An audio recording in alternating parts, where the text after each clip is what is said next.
Hello, good morning from the Mattioli Arena in Leicester. We've reached Group 4 of the BetVictor Championship League. It's been dramatic action already. Of course, last night the world champion, Kyron Wilson, beat Jack Jones in the Group 3 final. So he joins Hossein Vafai and Si Jarwi in the winners group in the first week of February. We've got 7 more players starting out today trying to join them. And this is the lineup. We've got some new faces in this group. Stuart Bingham, former champion, in fact, 10 years ago now, 2015. He's up against Matt Selt first up on Table 1.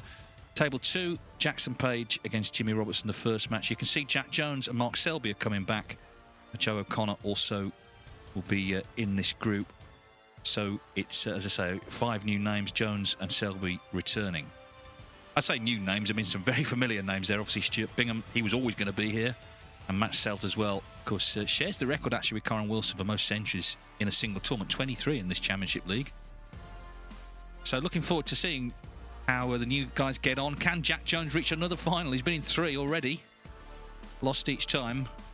But he's back again and he'll be on Table 2 later. Jackson Page, Jimmy Robertson, the first match over there. And that's live on the Matchroom Multisport YouTube channel. But here on Table 1, a couple of familiar faces, Stuart Bingham and Matthew Selt, looking to get their 2025 off to winning ways. Remember, it's the same format, of course. 7 players, each play each other. A point for a win. And the top 4 tomorrow night go into the playoffs. Bottom 2 relegated. The 5th place player and the playoff losers come back for Group 5, which will be after the Masters. That's Matthew, your choice. And of course, the winner goes into the winners group. You play well, all the best. Matt Selt it is. To get us underway, he was saying that his regular cue is actually in Thailand, being repaired. So he's using a new one. We'll see how he gets on. The expert on all things cues is Dominic Dale. Not ideal, Dom, but he's happy to be here because he's supposed to come in Group 7, so he's been called up because there's been a few withdrawals. Yeah, absolutely, and I don't think Matt Selt would take his place in this group unless he was entirely happy with the cue that he's using.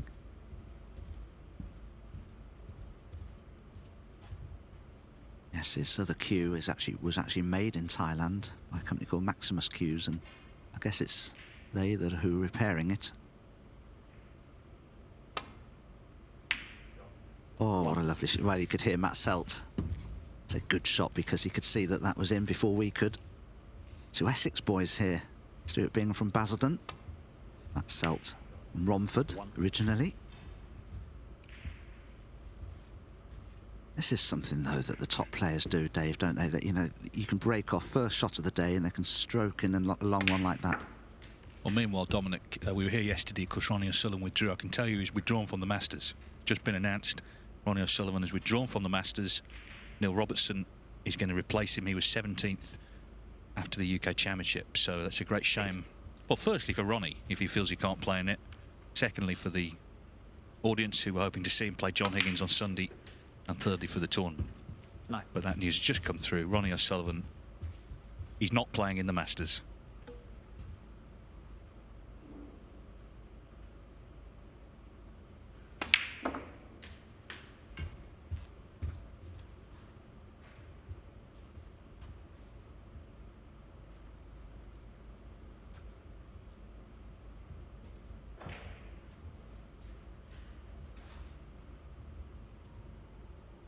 $16.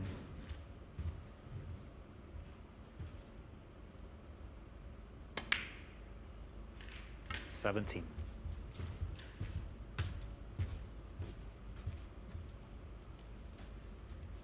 Well, of course, we'll focus on the action and Stuart Bingham. Well, there's no prospect of him withdrawing from anything. He just is still, at the age of 48, the ultimate enthusiast. But he's had a bit of a frustrating season. I know he's felt he's been playing well.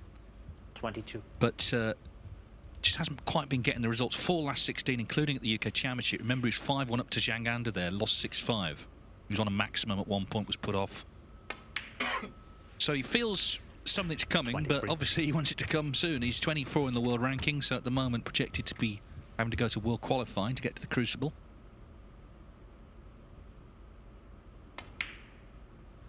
Yes, and let's not forget, he's 48 years old now, Stuart.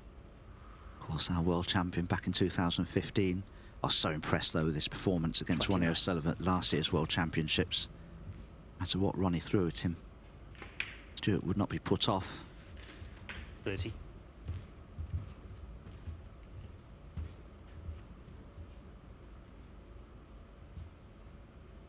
Played that beautifully, because in potting the black, he can just nudge the red.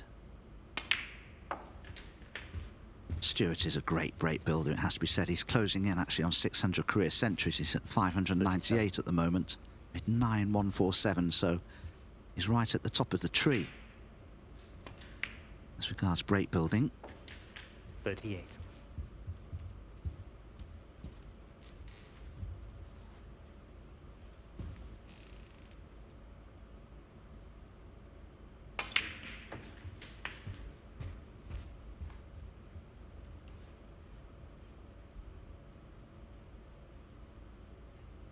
$44.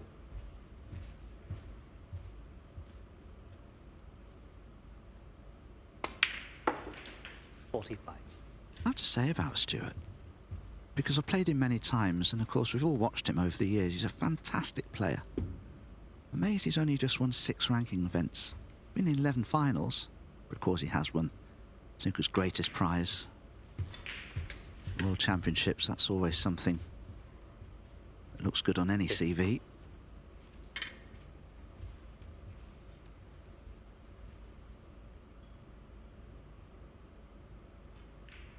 I think the thing about that, you hear that said about various players, there's only been so many tournaments, haven't there? You know, if he say he'd won another 4 tournaments, someone else along the line would have won fewer, and then we'd be saying the same about then. The fact is, he's been world champion. I mean, that, you know, that goes a long way, doesn't it? That's what he'll be remembered for. 51.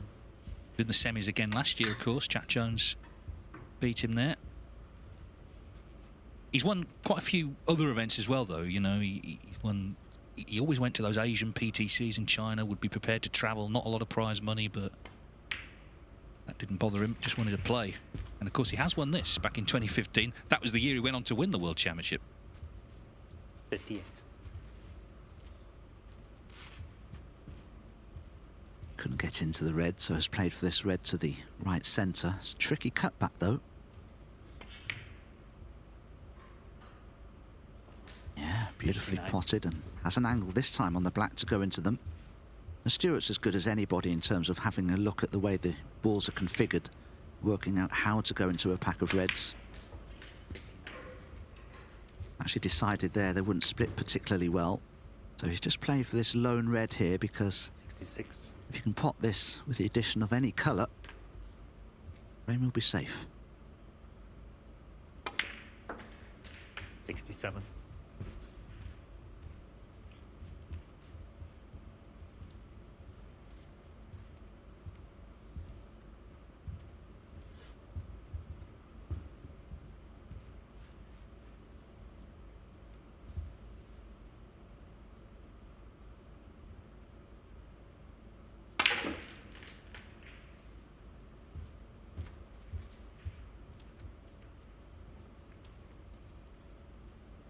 $74. Selt will play on, I think. First frame. There's a couple of snookers needed.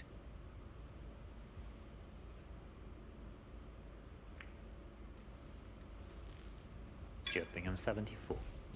Matt Selt, world number 33. Of course, they're both Essex boys. These two, they know each other well.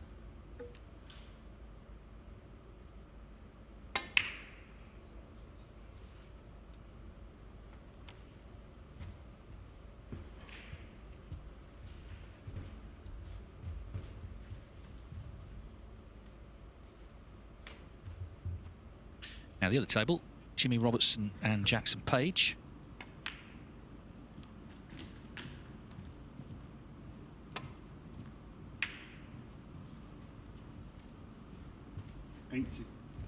Jimmy Robertson, and they're all blacks, aren't they? These reds and blacks.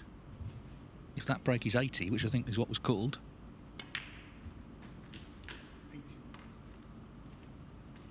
Yeah, the score's updated, so well done. He's on a 147 so soon in the day. Incredible, isn't it? My word. Well, the standard of snooker has increased over the years. Stuart Bingham, 21st frame. Well, Matt Selt's conceded that frame, but let's just stay on this. Of course, Jack Jones made one the other day. Jimmy Robertson's highest break in tournament play, 143, which actually I think was the same as Jack before he made the max. Well, not quite come off as it positionally here. No, he could make a plant of the red closest to the cue ball and the one next to the pink into the corner pocket. He could screw back a foot and still be on the black. Is he going to try and cut that in? Surely not. It's too thin, isn't it?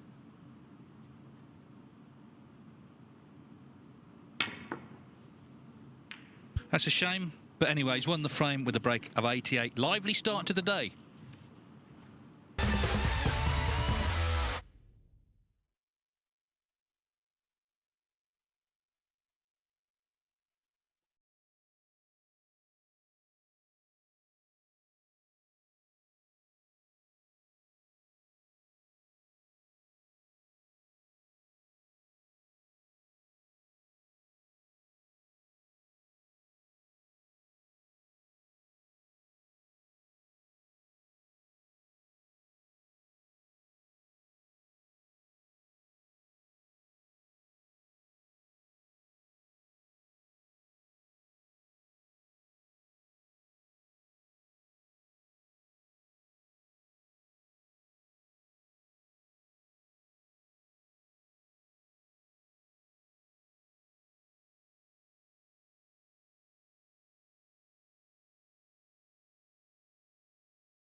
So, Stuart Bingham won that opening frame. Jimmy Robertson made 88 on a bid for a maximum, just a lot went wrong positionally. And we're underway here on day, what's it now, day 7 of the Championship League. First day of Group 4. Yeah, as I say, some new names. There was a few pull-outs. Obviously, with the Masters just round the corner, a couple of the guys who are in that just wanted maybe a couple of days at home. But Stuart Bingham, of course, he's not in the Masters, and as I say, I think even if he had been, he would have been here. Matt Selt was due to come in Group 7, but got the early call up, and why not come in early? He had a rather traumatic end to the year, if you saw the footage online of his qualifier with Artemis Zizins. I was just talking to him upstairs. I mean, I've got to be honest with that. I know there've been a lot of comment. I thought it was just really funny, the way it all panned out. And Matt has seen the funny side as well, and he apologised to his young opponent. Of course, fluke match ball. Basically, that was the issue. But he wished him a happy Christmas, didn't he, Zizins? And you know, all is well. Now we're just waiting for the referee to return. Here he comes. Thankfully, the lights have been turned up, I believe. We'd be in trouble if the referee started to withdraw, wouldn't we? Well, if the table's rather dimly lit and Stuart Bingham began like that, I wonder what's in store for frame 2. Like the 1972 World Championship, Dom, with the power cut and the mobile generators with Alex Higgins and John Spencer. Might need the old visor Ray Reardon used to wear, the old sun visor. I remember that green tinted visor that was quite popular in fashion terms in the sort of 70s and 80s. Briefly. Briefly, yeah, is the word there. Anyway, let's get on with frame 2. Yeah, bottom line is Bingham looking good. I mean, he keeps himself ticking over all year, doesn't he? You know, and he'll play. I mean, in the days when there weren't many tournaments, he'd play pro-ams. He's got a very sort of regimented practice routine. But as I say, he's just looking for something this season. It hasn't quite happened for him. That was a big blow at the UK. I know he felt he was playing well enough to go a really long way there. Lost from 5-1 up to Zhang Anda.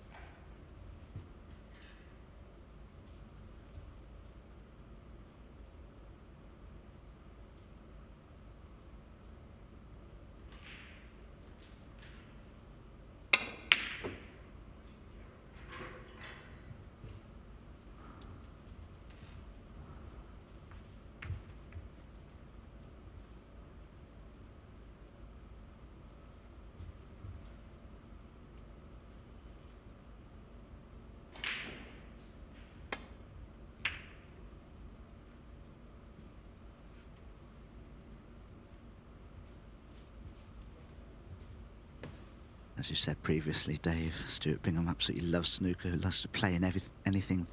Very, very rarely ever withdraws from a tournament. Has to be mortally ill to do so, you feel, with Stuart. He'll be aware, I'm sure, that he's closing in on 600 career century breaks, and I fully expect him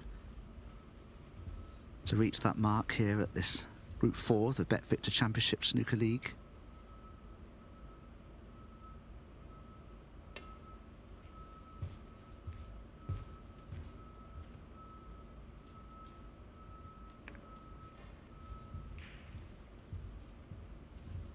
Referee Marcel Eckert keeping an eagle eye on that cue ball. Is it only just past the pink?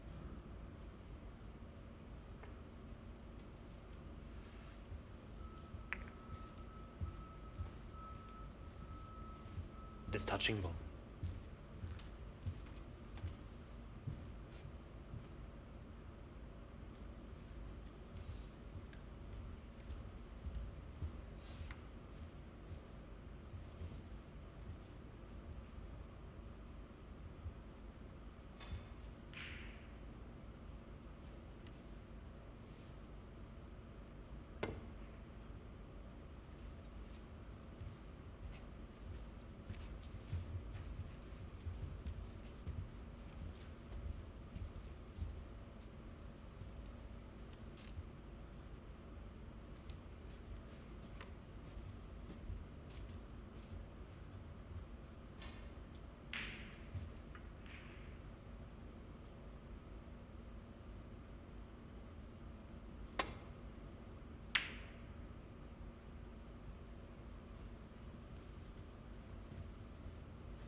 Selt's best performance this season, quarterfinals of the Xi'an Grand Prix. That was a ranked event in China in early season, a big one. Kyron Wilson won it. Ronnie O'Sullivan beat him in a decider, 5-4 in the quarters. Well, that's a nice pot to start the frame. He's one of those people, I say this in the nicest possible way, he always knows at a venue. You know, there's some players sort of slip in and out, and it's like they've never been there. Matt, he's very sociable. Talk to anybody. I saw him early. He was playing darts, actually, when I went in the players' room this morning.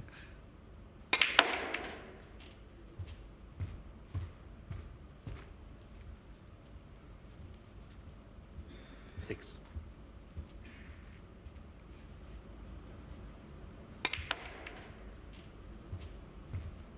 Just caught the pink half ball, as you could see there, but he hasn't finished too badly on this red to left corner.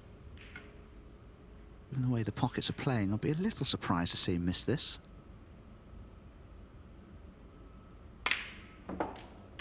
Seven. Oh, that's good from Matt Selt. Confidently played with the reverse side. Played for the pink there to leave an angle to go into the reds. That was a very confidently played shot from him.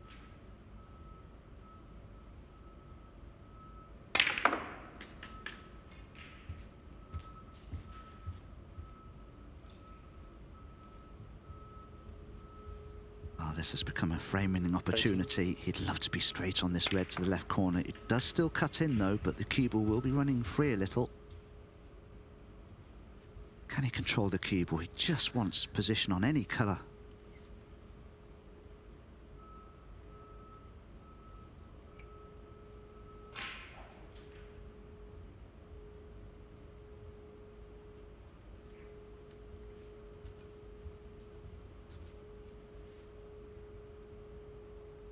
I think he's worried the cue ball cannon into the red to the right of the black that's near the top cushion there. I have no idea where the cue ball will land.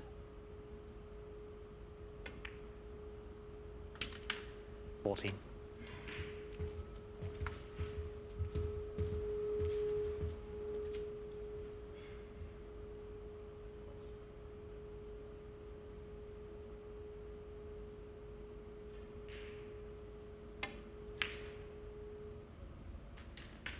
Well, I think these pockets, I think we've said it all week, are on the slightly generous side. That wriggled in, didn't it? There's a lot of jaw involved, but anyway, now it's a great scoring chance for Matt Selt.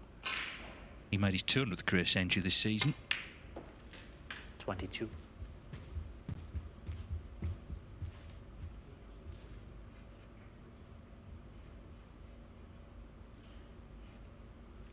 Yes, very capable player, Matt Selt. He's a very, very hard match player, puts everything into every match that he plays. Can be a little volatile on occasions. Currently ranked 33 in the world, but he has been as high as 20 back in 2016.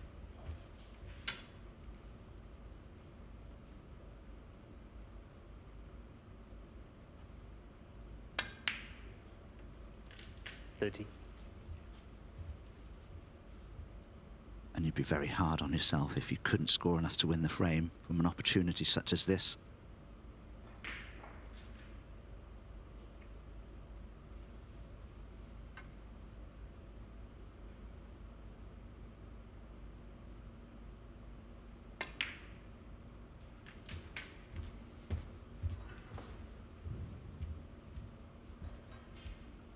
Seven.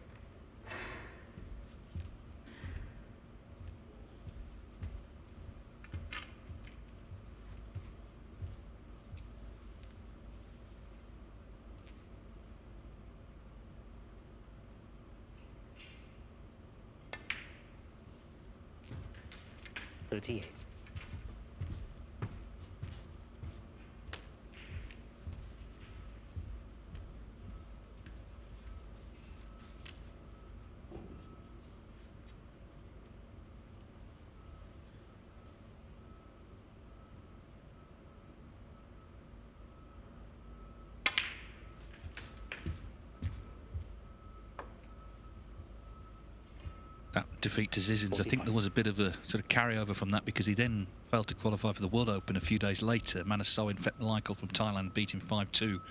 Fetnalaikal has not had a lot of results at all as a pro, so it was a bit of an upset, that, but I think Selt was still sort of reeling from what happened in the Zizins match. And also, he had a bit of a backlash online, it's got to be said. I think a few people went a bit overboard, which is not unusual these days.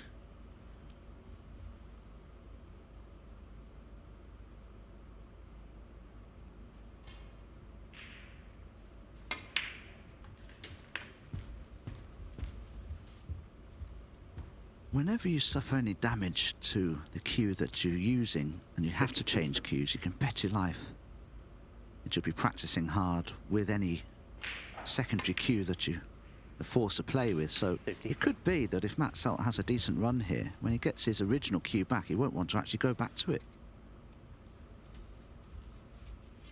because he looks very comfortable with this one, Dave. Well, you see sometimes, don't you, like Thomas in China, for example, long haul flight, and someone's cue doesn't turn up and they borrow someone else's and suddenly play great with it. You think, well, do you even want your cue to turn up? 59. Table 2. A great talent here, Jackson Page. Now, of course, he was runner-up to Ali Carter in the ranking event version of the Championship League at the start of the season. Young Welshman, 23. Seems to have been around a long time for a 23-year-old. Well, he's 1-0 down to Jimmy Robertson, but with the chance here, crucial thing here is he doesn't need that yellow. He needs to get on the last red, and Robertson will need a snooker.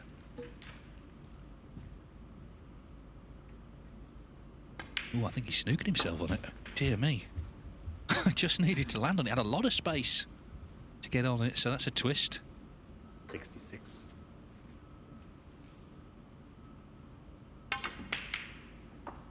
Nearly fluked it. Anyway, that frame's not done, but the yellow, I guess, is in his favour. Here, Matt Selt has frame ball here. 67 up, 67 on, but the pink should get him over the line. And it's been a very open match, this. Got him with a good red and has kept it going nicely. 73. 74. Very tight grain piece of ash on the cue of Matt Selt. You can see the side grain is very, very close together there.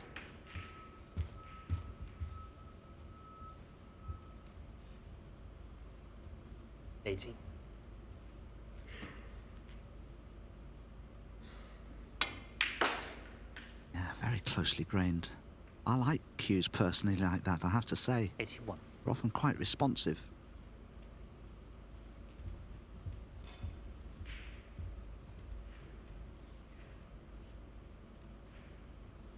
Ryan Day is a player who loves a cue with a similar shot to that.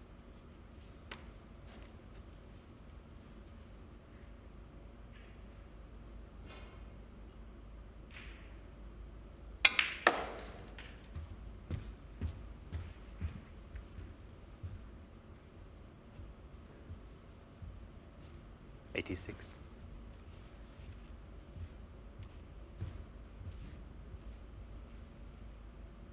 Well, he once made 23 centuries in this event, so he'd love to make one here, but needs a good pot to continue. Not to beat, but 86 will do nicely. So Stuart Bingham dominated the opener. Matt Selt has done so in the second, and we're all square at 1 each.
One each between Stuart Bingham and Matt Selt. It's still 1-0 Jimmy Robertson over Jackson Page, but Robertson does need a snooker on the last red on table 2. That's live on Match Multisport YouTube channel. A few new faces here in Group 4. We of course take a break for the Masters, and then we've got scheduled to come in the week after Judd Trump, Neil Robertson, Chat Lazowski, Noppen Senkam, and various others. So plenty of big names still to come. Of course, 3 names in the winners group. Hossein Vafai, C. Joey and Karen Wilson. 4 more to be decided.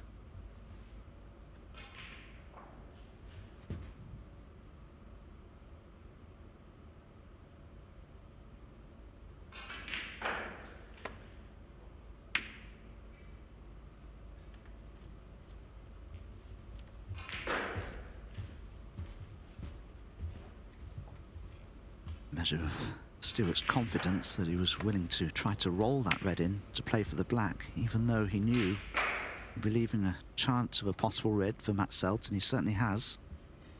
Nothing simple though, a choice of reds to this yellow pocket.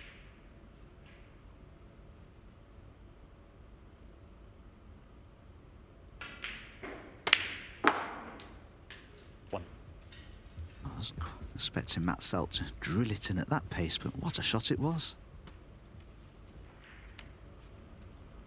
Nicely on the blue with a chance to play for one of the reds next to the black. Yeah, both in aggressive mood, aren't they? 74 break from Bingham frame 1, 86 from Selt frame 2. Page has levelled up with Robertson, 1 each on table 2.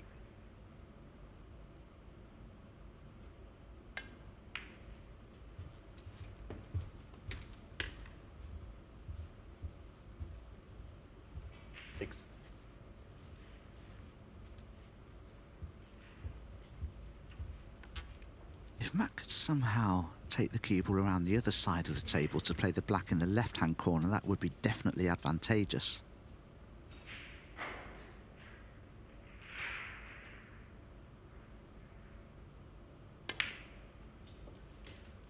But he 7. couldn't, so he's going to have to be very careful now with this positional cannon that he plays. It went wrong, but he still has a red to the left centre, fortunately for him. 14.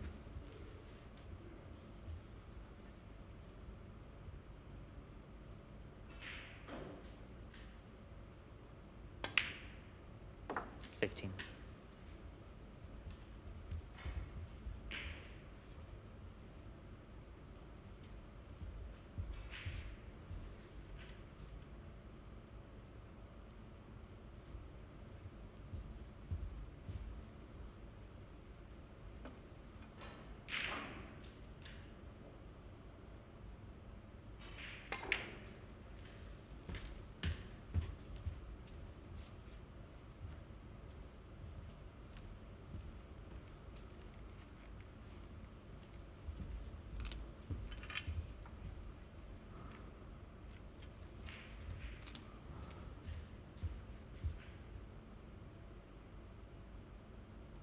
$21. $22.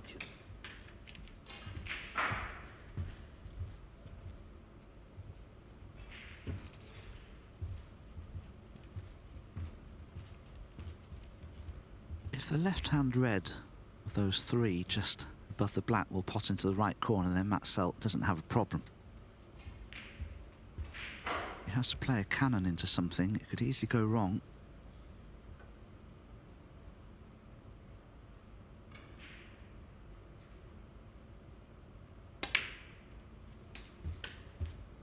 Short of pace, but just about high enough to make this pot 29. a makeable one. We'll be going into the reds, we'll be screwing off them probably for the black, but he may release the pink as well.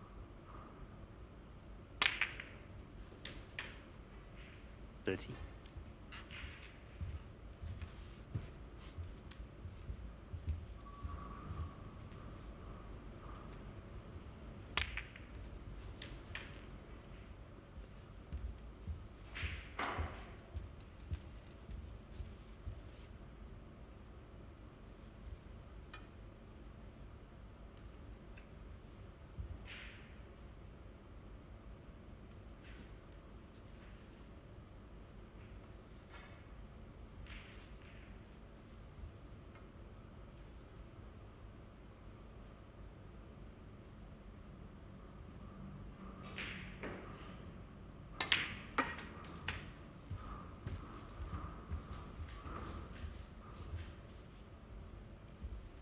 $37.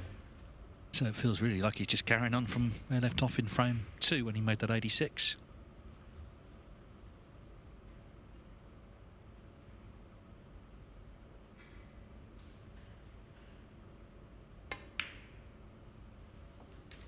$38. Bingham will be watchful though, in case something goes wrong.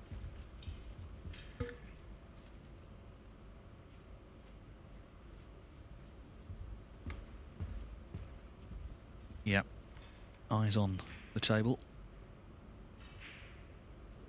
He also failed to qualify for the World Open. His match in Germany held over because he's in the top 32, but he lost 5-1 to Chris Totten, who's back on tour, Scottish pro from Q School. 43. So it was a disappointing end to 2025, clearly.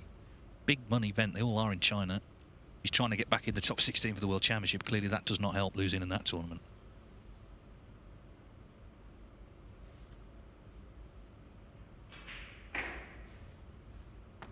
He's been on and off the tour a little bit, Chris Totten, but he's an experienced player. I was a little surprised with that result. Chris Totten did actually beat the legendary Jimmy White earlier in the season as well, so he's a capable player, all right.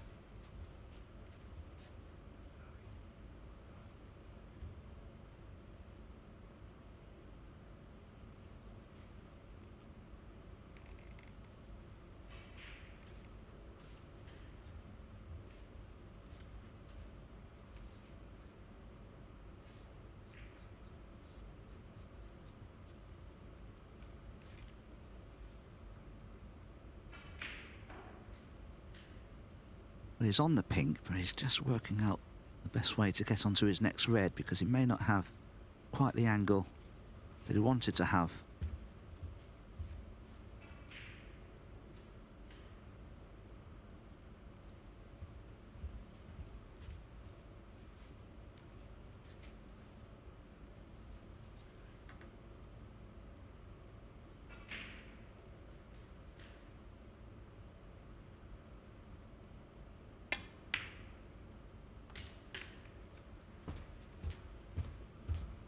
Well, in the end, took the more difficult black and just tried to cannon the right-hand red of the two, just above the black there.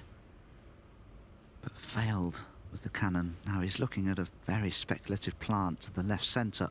But he could still attempt it because he could screw back for the black and he wouldn't necessarily leave anything on.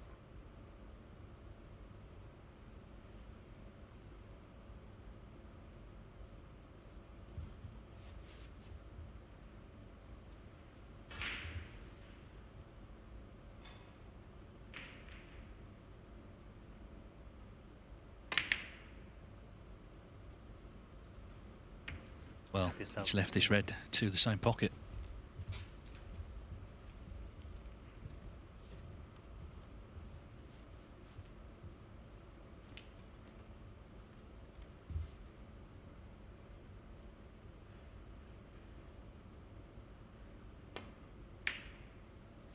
One.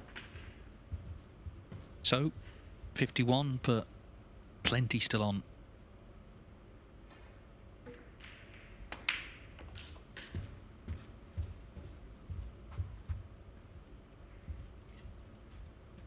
Six. Stewart just having a look to see how many pots, beg your pardon, how many reds are available. Those 5 next to the pink and the black.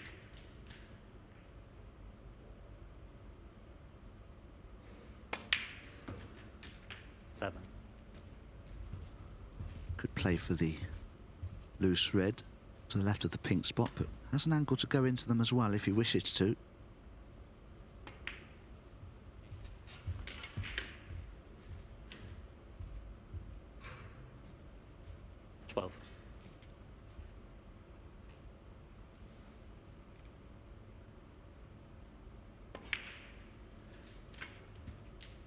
$13.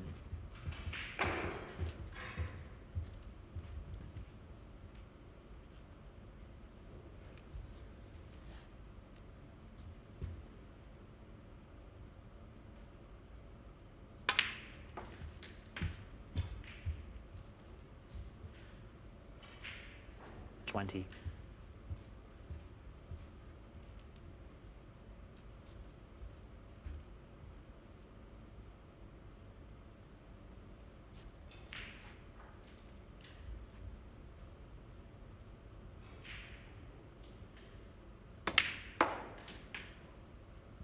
$21.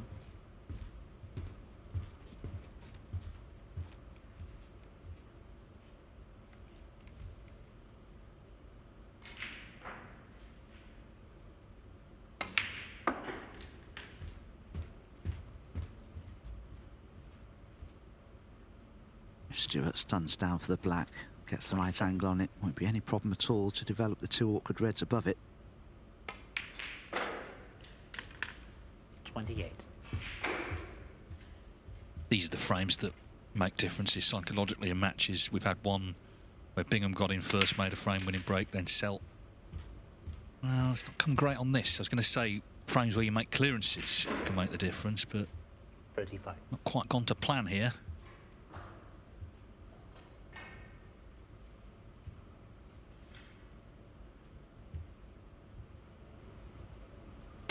That was a poor positional shot from Stewart, because that type of cannon comes up all the time in practice, and we'd be very disappointed to have not played it well. And now that the black's gone back onto its spot, he'd be very hampered by the black in attempting the red next to the pink into the yellow pocket, so maybe deciding to play a safety shot in the end. Bit of a risk to take this red on.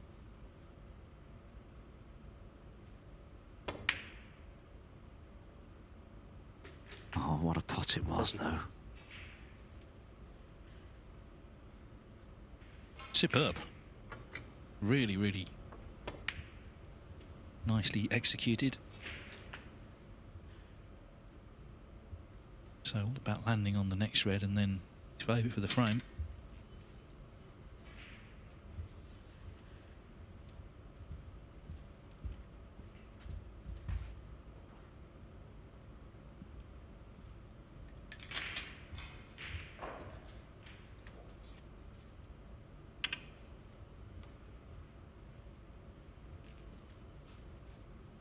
He plays the green. He's just got to make sure the cue ball doesn't cannon into the yellow. He can avoid that. No reason why he can't get nice on one of these reds.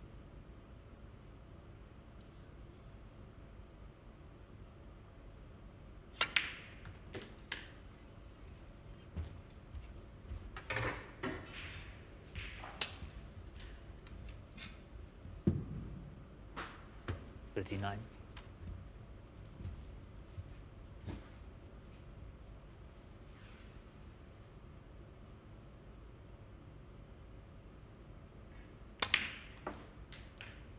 $40. Too pacey for the black, which was his intended next colour. If he wants to get good position on this remaining red, he'd have to take on the blue, I feel. Key shot coming up.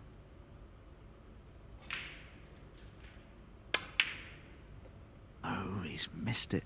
Selt breathes again. Bingham 40. Missed it by some distance, really, for him. For a play of his ability. Dramatic frame, then. 11 points in it. Selt still in front.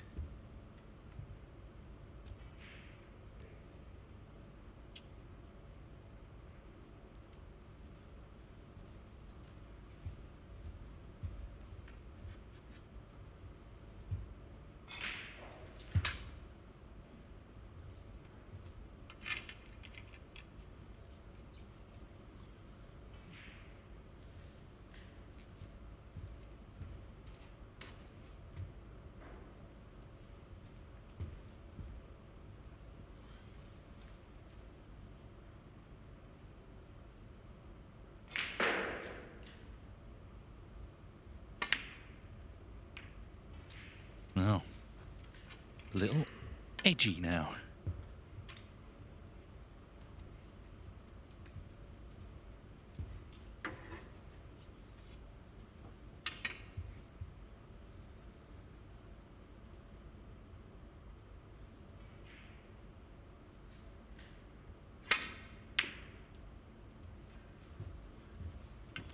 Well, you thought he couldn't fail to land behind one of those three, but in fact, it could be a snooker behind the brown anyway. If Matt can see it quarter ball, he can play the red into the yellow, send the cue ball around the angles back in behind blue, pink and black. And this is a shot you'd enjoy playing, actually, because you've got a target to go for.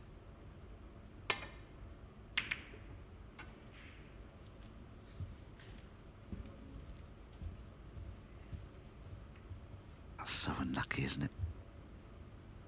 Well, again, it seemed more likely he'd end up behind one of those than not. Important little exchange here in this third frame.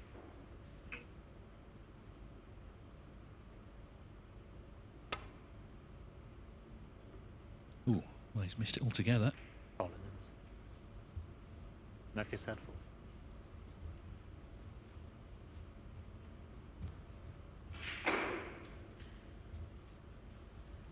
Yeah. Asking the referee, Marcel Leclerc, to replace the cue ball.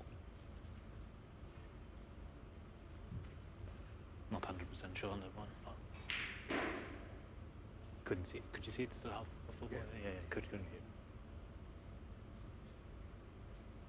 Well, that's interesting.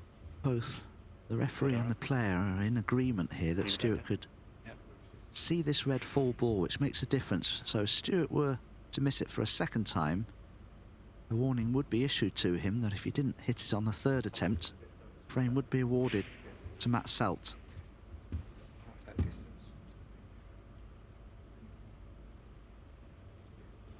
Yeah. Cheers.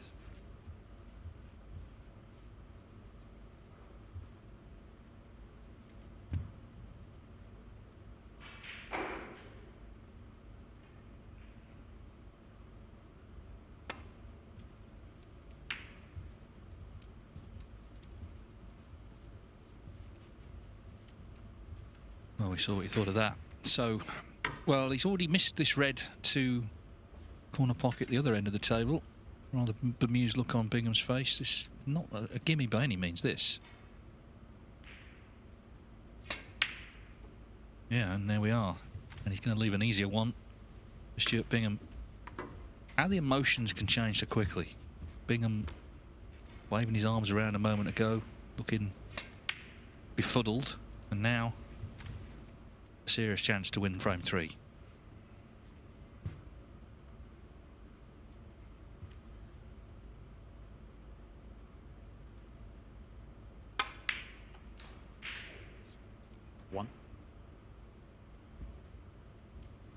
Too much reaction there out of the cue ball. Maybe Stuart feels there's a bit of humidity in the atmosphere causing that to happen. Big misjudgment.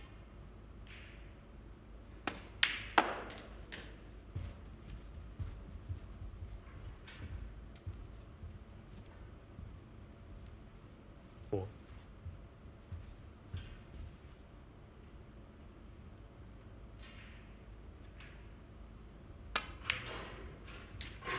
Six.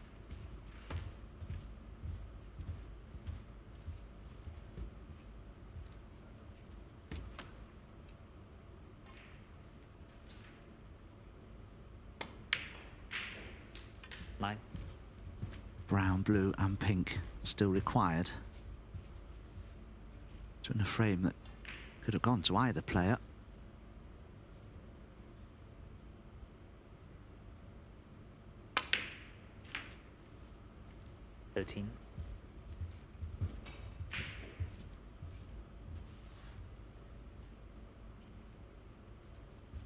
Blue and pink needed to win a dramatic frame. It could have gone either way.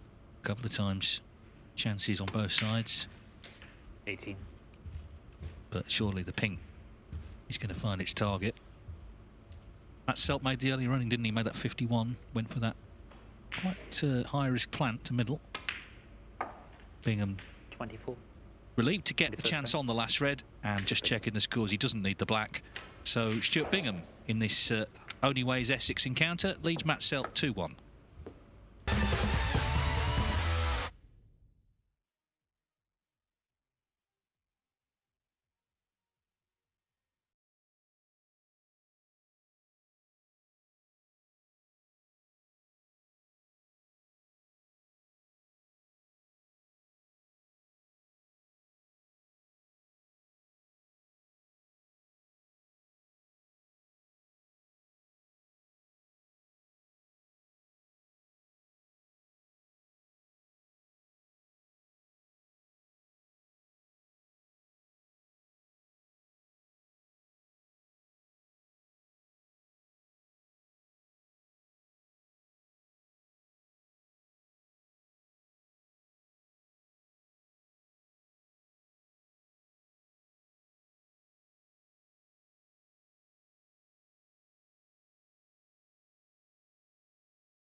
An interesting start, I think, to Group 4 here at the BetVictor Championship League. Stuart Bingham leads Matt Selt 2-1.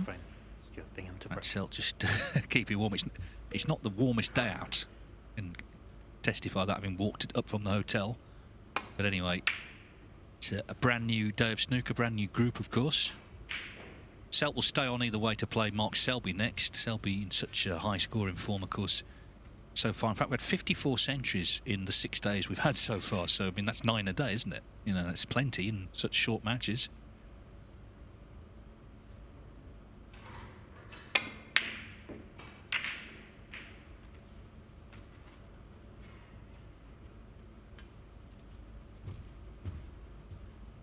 That's the last thing that Matt Selt wanted to see, the red rebound from the jaws of the corner pocket and into the pack of reds. One good pot and positional shot to the blue here. The Stewart, and he'll be right in. But he's missed it.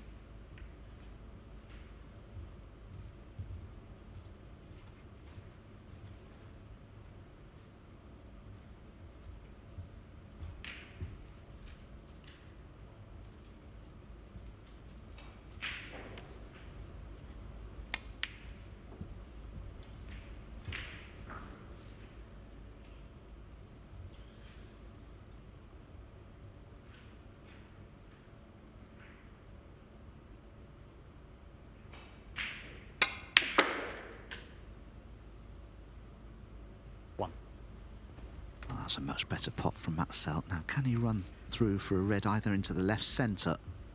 Well, that red just to the left of the black into the left corner. Just let you know that on table 2, Jimmy Robertson has re-established his lead over Jackson Page, 2-1 ahead now. And just stolen that previous frame on the pink. All our matches on table 2, of course, available for you on our Matchroom Multisport YouTube channel. 6. Sigh from Matt Selt. He's overrun for the red. He's on nothing. Yeah, that's annoying because it was a great initial red, but he knocked in from distance.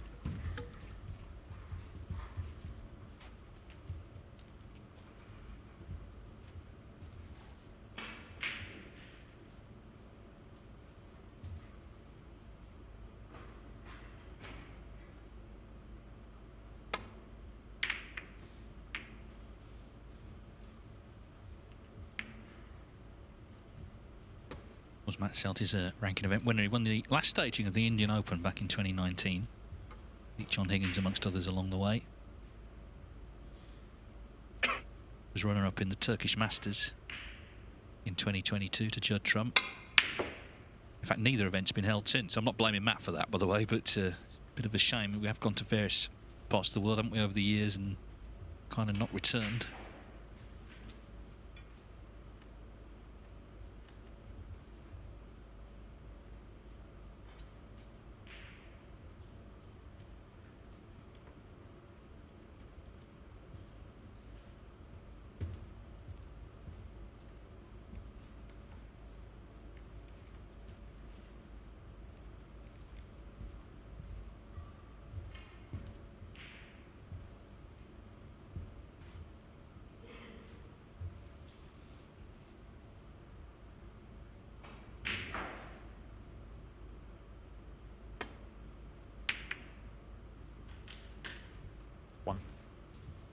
Stewart felt that potting that red and cannoning the one next to it, guaranteeing position on the pink to the left centre. I just wonder whether he's on it.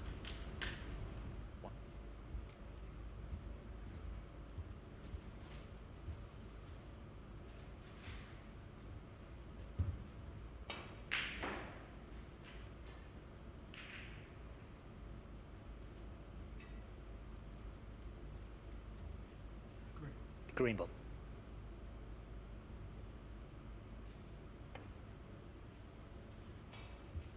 Is this going to reach? Oh yes, easily. Goodness gracious, this cloth is so fast. Bingham 1. Almost looked to be travelling faster when it reached the green than it did halfway up the table.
whenever you're playing a match with a brand new cue, that's the type of shot that can cause a problem when you're playing with heavy side spin around the angles. And he made a pretty good job of that, Matt Selt. He's just a little unlucky this red has come up far enough to be cuttable, perhaps.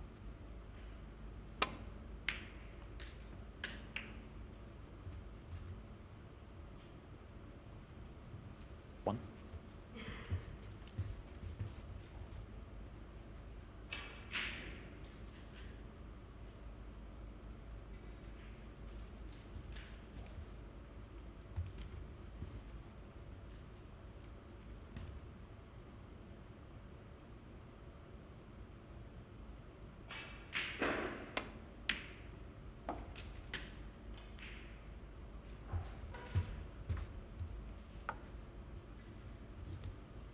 Well, just caught that knuckle, and that's gone wrong.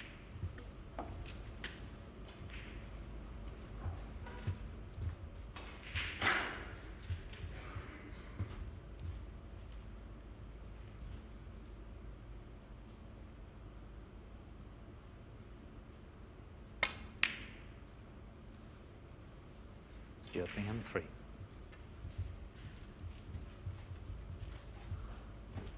Just to reiterate, the two players who are coming back from the previous group, not everybody took up that option, but Mark Selby, who has made 7 centuries in the first group that he was in, and Jack Jones. I mean, it wouldn't be the same without Jack, would it? He's been in every final so far, played 24 matches. He's going to play at least another 6 over the next 2 days.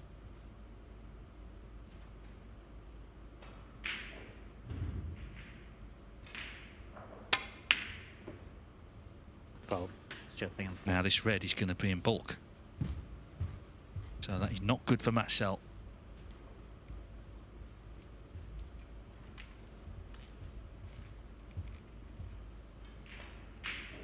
That's the worst possible result, that for Matt Selt. Foul. Stuart Bingham 4. It wasn't very close to the red.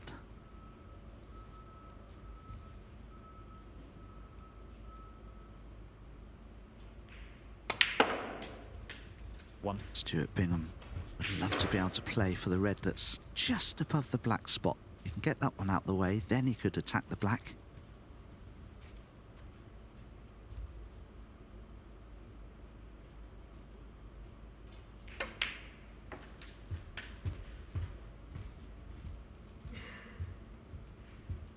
Six.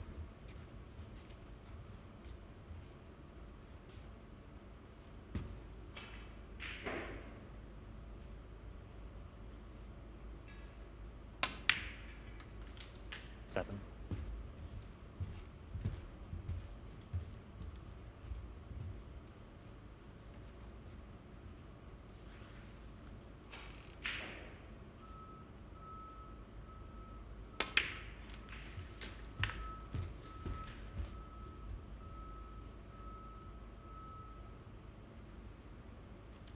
Thirteen.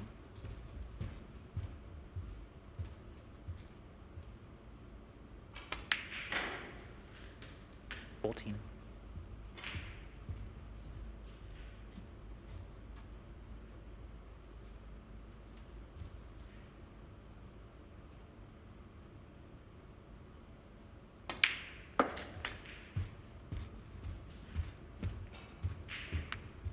Played a stun run through there, but there was too much stun and not quite enough run through. 20.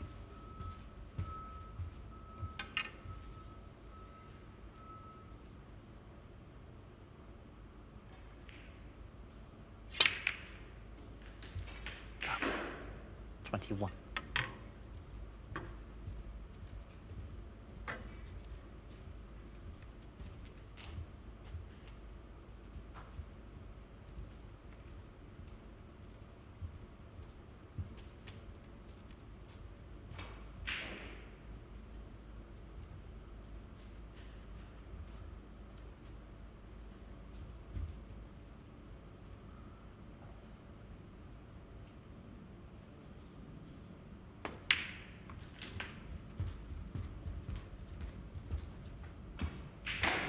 So, building up a useful lead 27. in the frame. He needs to take the first point from this group. Jimmy Robertson in a similar position on table 2. He's 47-0 over Jackson Page 2-1. Yeah, Jimmy, another player who's been called up a little earlier than planned. 28. Oh, just we've jinxed, haven't we? Just as we go over, he misses, and he's also opened everything up. So that's a much more open frame now, with Page, of course, needing the balls out in play, 47 behind.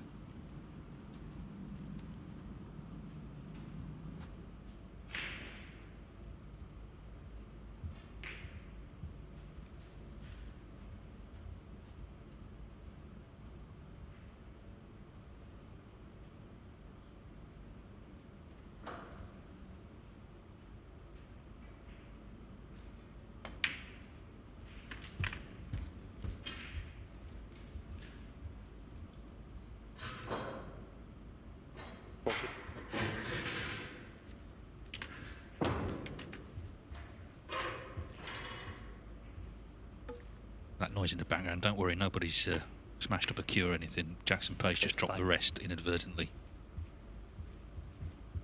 as he was putting it back on its moorings.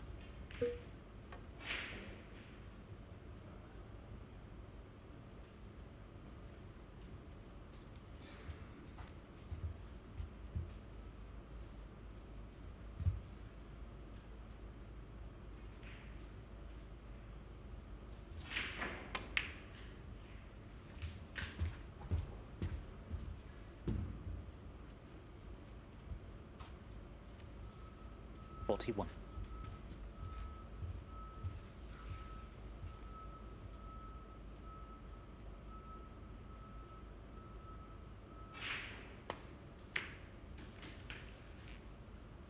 Well, you could scarcely have played that any better, Stuart. He's just the right side of the blue. I'm just wondering, though, if either the two reds closest to the black spot are available. Certainly a couple below it are, though. And that's very nice. Stuart has a chance here in potting one of these reds, just to nudge into the two reds by the black spot. That will clear a path for the black once it's respotted.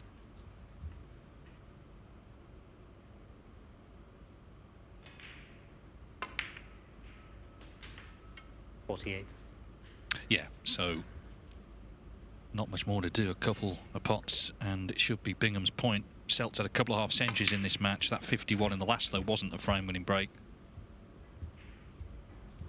Just a little glance at the scores, and Stuart Bingham knows he needs this red 55. to secure the first point in Group 4 of the BetVictor Championship League. A decade on from when he won it and then did the double by winning the World Championship. 56. He was runner-up 3 years ago now, 2022, to John Higgins. Lost 3-2 in the overall final to Higgins.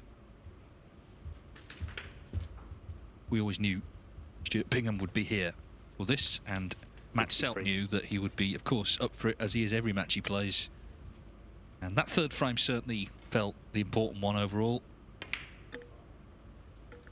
That stays out, so, well, 65 in it, 51 on. It's a long way back from here.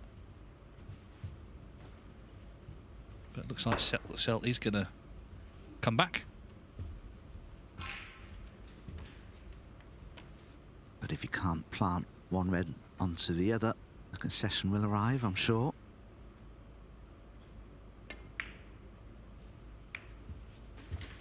One.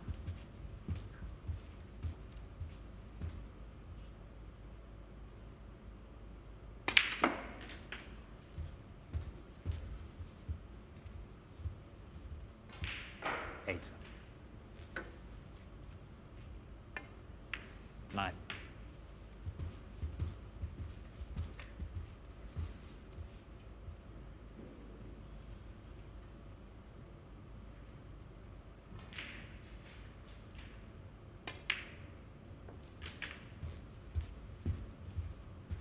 Chance now to send the red into bolt, screw the cue ball tight in behind the black. Oh, that's no good. I think it'll even be a snooker. Yeah, and he's seen the writing on the wall, or more realistically, the scoreboard, and has conceded. So Stuart Bingham then will be satisfied enough with his first outing. He's taken the first point here in Group 4 of the Championship League. Matt Selt stays on. In a few minutes' time, he's up against the 4 times world champion and defending champion here, Mark Selby.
77, the break from Matt Selt. Mark Selby, because he was in early, but he potted the blue, caught the yellow full in the face. That was the start of his problems.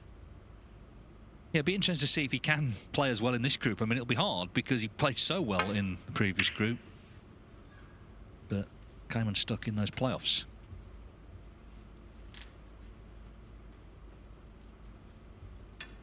Be interesting to see how Selby goes next week at the Masters, because he is a 3-times champion, so one of the greats there, but hasn't actually been to the semis for 11 years. It seems a long time for him to not get past the quarterfinals.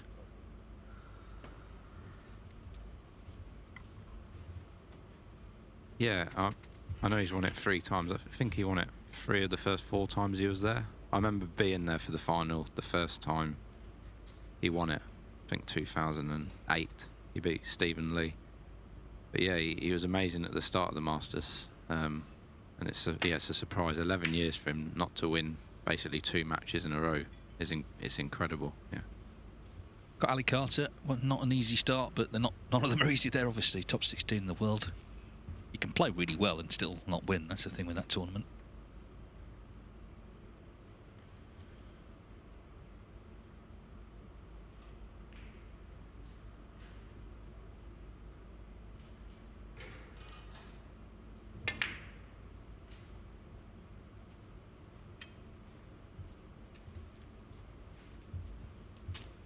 I think he'll be snookered next shot by Mark here.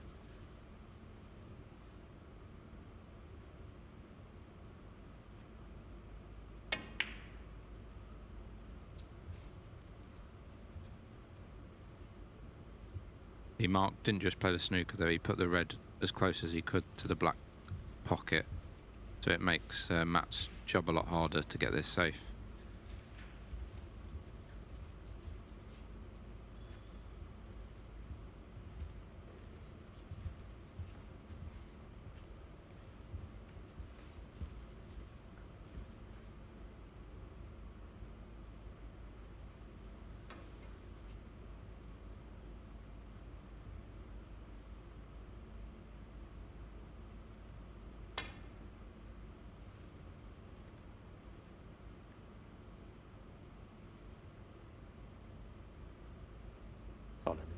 Mark 7. Oh, it's a great effort, that. Yep.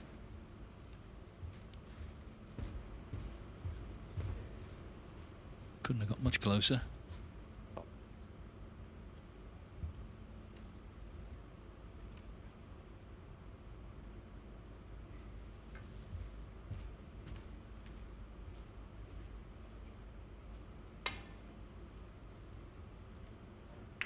Good adjustment. Mark Selby 5.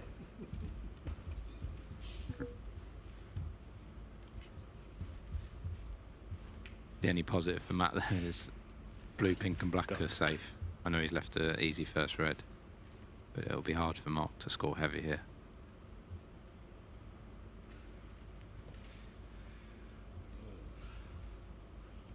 Matt Selt's quite known for sort of doing his own commentary. A little comment as amused to Selby there.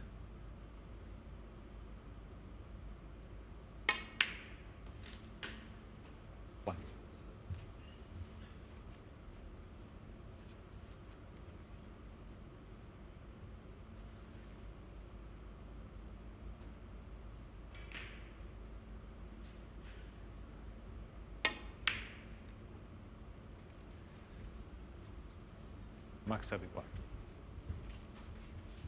Well, the early sign's not good for Selby, based on what we saw the last 2 days.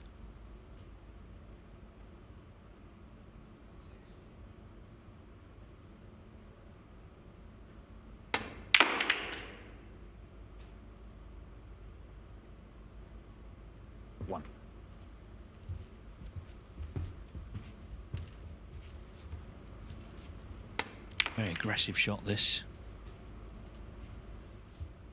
Looking at the pink. But it's going to be a safety.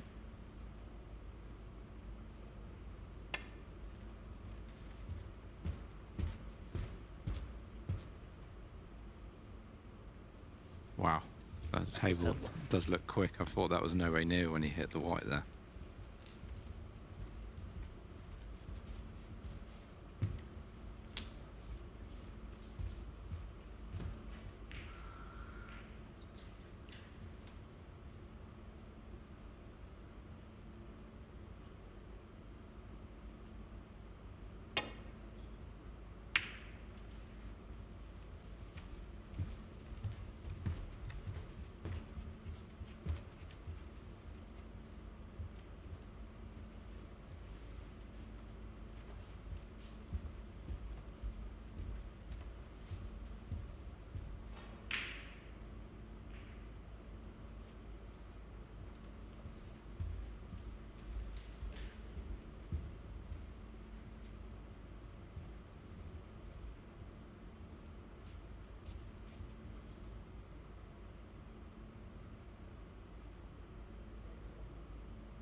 great pot there from Mark. The main thing was just getting the white safe, really. The pot was a bonus.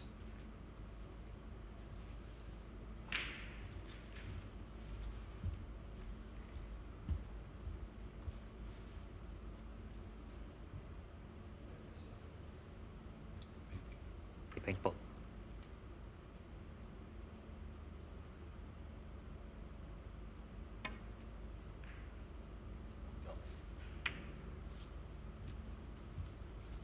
Max Selby 1.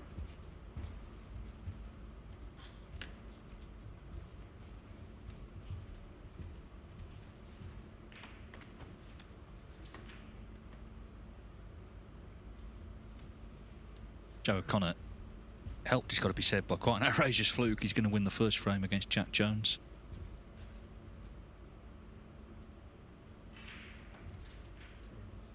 Yeah. So O'Connor was runner-up to Selby in this event last year. Made a maximum along the way.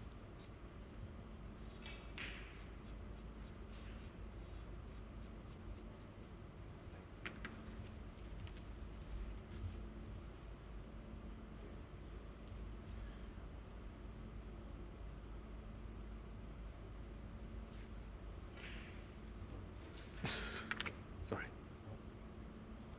Well, just getting the cue ball cleaned again. That's fine.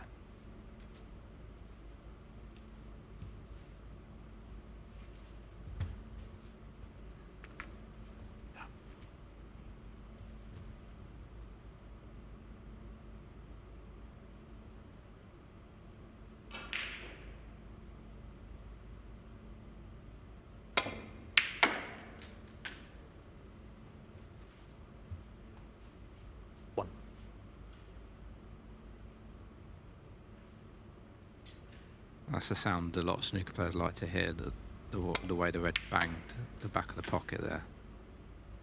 I think he still can cut this pink in, but it's thinner than he would have liked.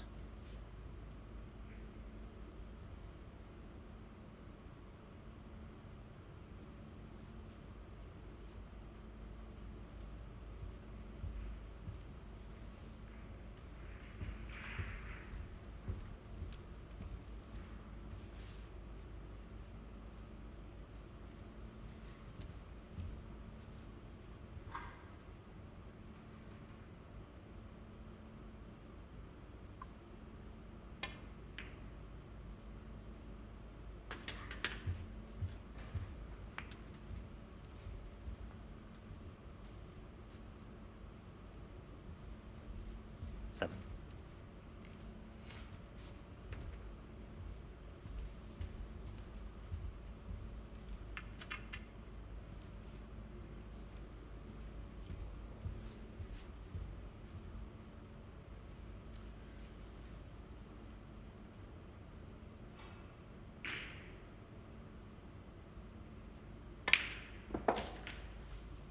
Eight.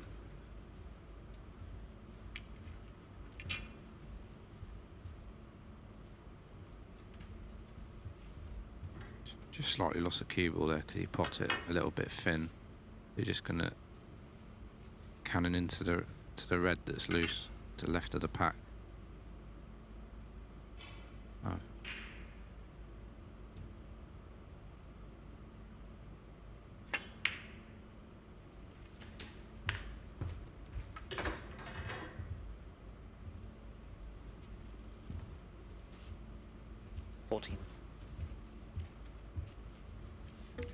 No frames ever help with the blue going safe because it's so accessible normally in the middle of the table. Of course, in this frame with the black tied up as well, it's hard work this.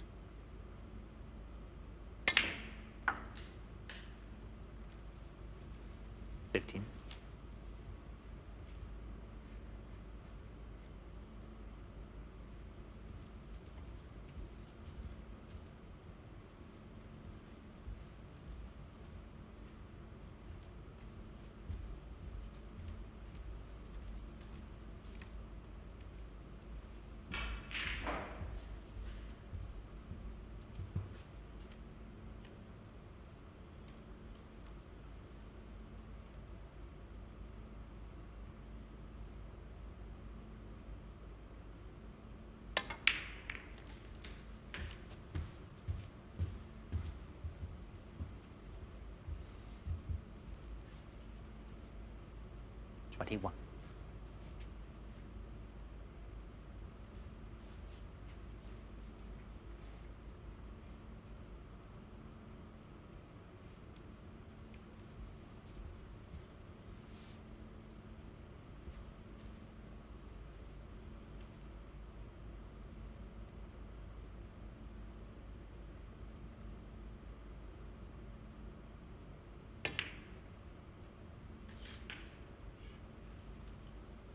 $22.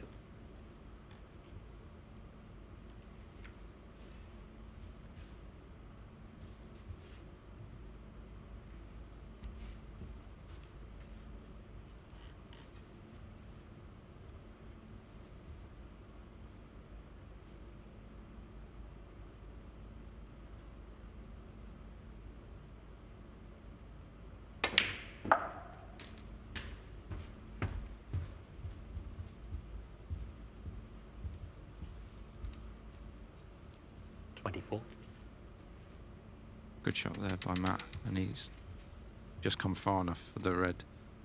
This will open the other 4 reds up as well.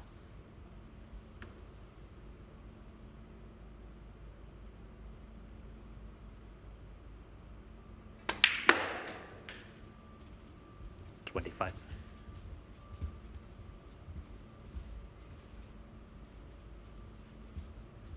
Yeah, I mean, it's been hard work, but he's still going.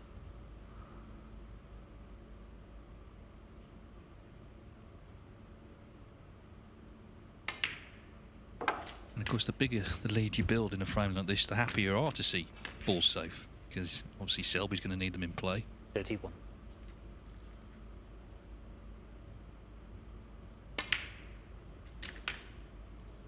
$32.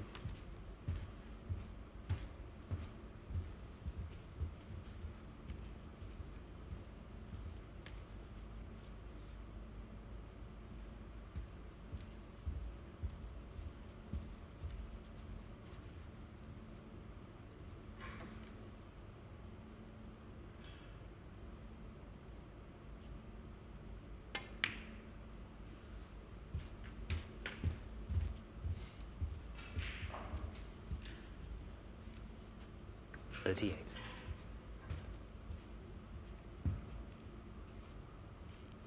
Hard fought.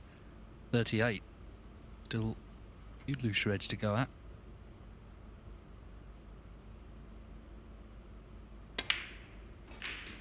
$39. If you can take these 2 reds in the open here with pinks, then that should be enough.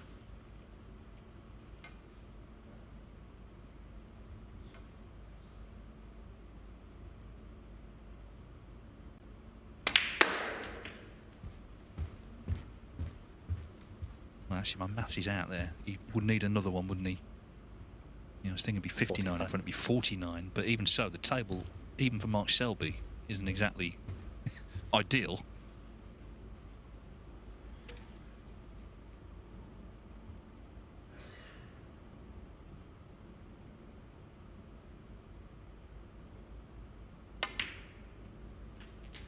Matt changed his mind there a couple of times on the shot. He was thinking of moving the red by the black, but he might leave that till later now.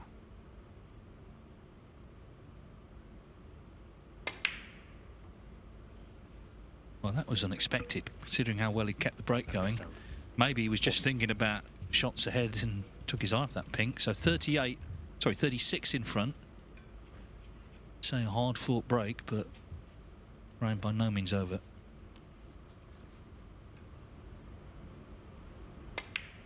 Considering some of the shots he played to that point, that was a surprising miss. So Selby straight away frees the black. 1.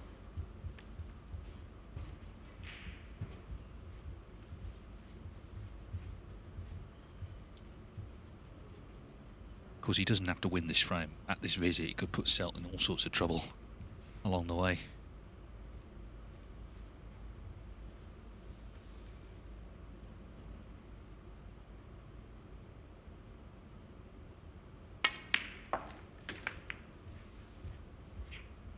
Not the cannon he wanted on that red.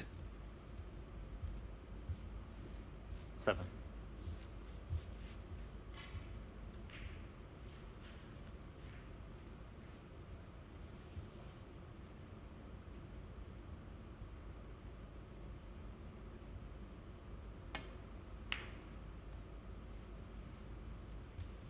Mark Selby 7.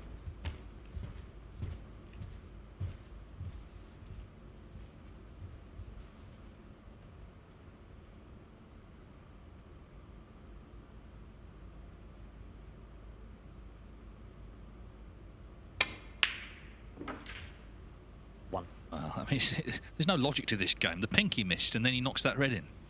Superb. And what a chance now, because this puts him 36 in front, so the red becomes frame ball for a 2-0 lead.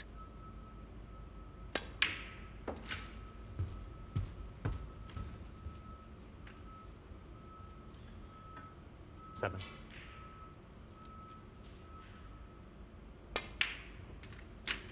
Eight.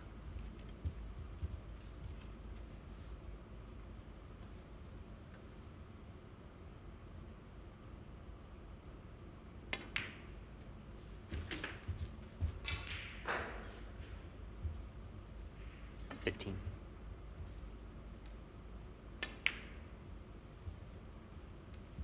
Second frame, enough is set. So Matt Selt played a good frame overall. Miss pink didn't cost him, and he leads Mark Selby 2-0.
We're with table 2 now. Joe O'Connor and the familiar figure of Jack Jones playing, of course, in his 4th group. And it's been good stuff. O'Connor made 53 frame 1. He did have quite a big fluke in the middle of that break. Jones came back with a 72 in the 2nd. Joe O'Connor, runner-up last year to Mark Selby. Of course, he's another Leicester professional. And a bit like Jack Jones, actually, he made his first maximum in this tournament. So it was a successful event. And then, of course, not so long after, a few weeks later, he played Selby in the first round of the Crucible. It was his debut and was not widely expected to cause him much trouble, but beat him. Well, Karen Wilson beat him in round 2.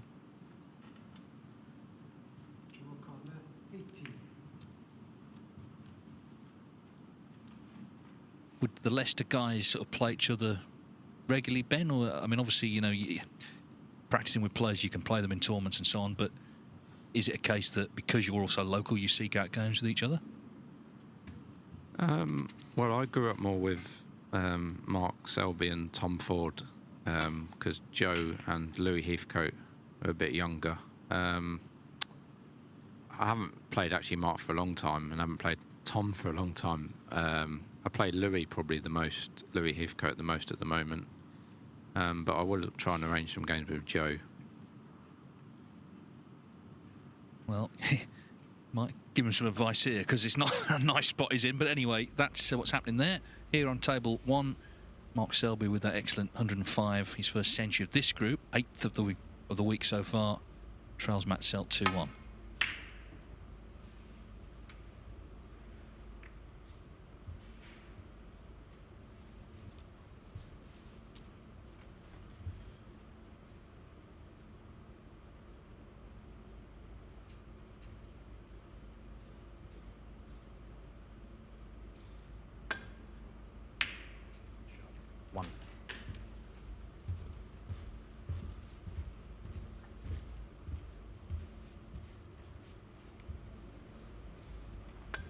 Nice long red there from Matt, and he's got an angle on the black to open these reds.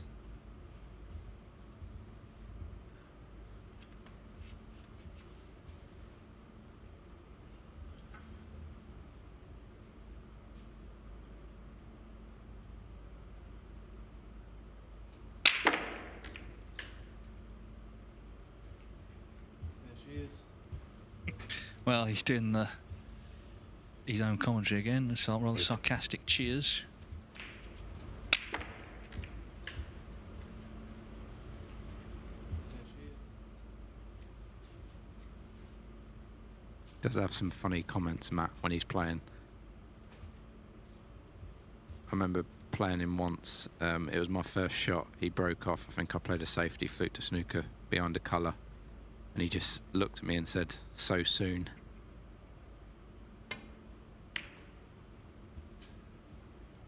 Selt 8. Yeah, because had he just got on a red there nicely, then, you know, that could have been end of match potentially. I think the thing is, and it's true in any walk of life, everybody's made differently. Some players manage to bury their emotions, others they're never too far from the surface.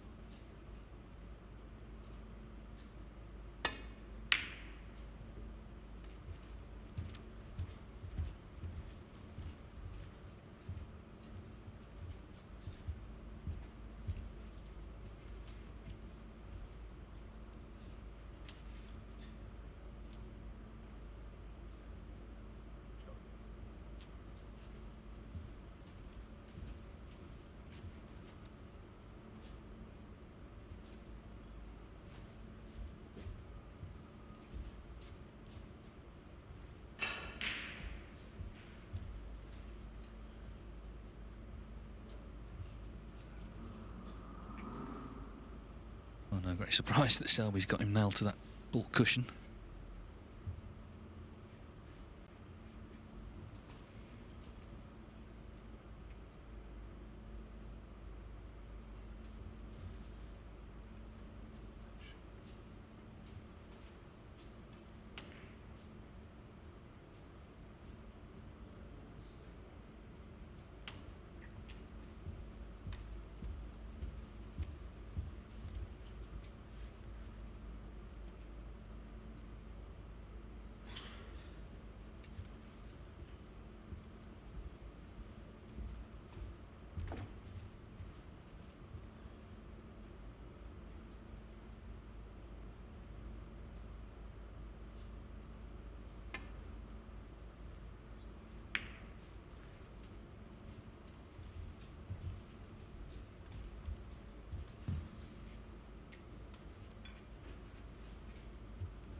I mean, it's early on in the group, but it already feels like quite an important match for Selt just because he'd lost the first one. You don't want to be sort of chasing it too much and then tomorrow relying on other results. You want it in your own hands. And also any win over Selby will give you plenty of confidence.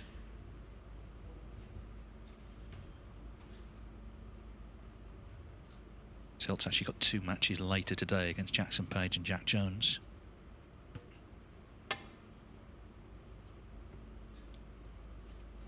Tournaments. Max Selby 4.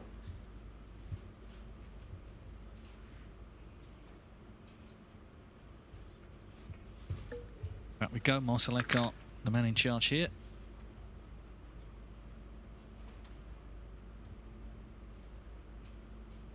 This is about right. You hold your hand here, didn't you? I'm just getting the position of the white first. Yeah. Like further left. You think? Yeah, 100%. Okay. I was just off straight on Are you sure? 100%. Well, I put it where you think. Yeah, thank you. So, good for that.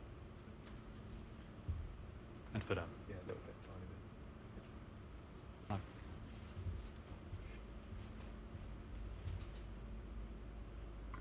Slight adjustment required. If he misses again, of course, he gets warned the 3rd time. Loss of frame.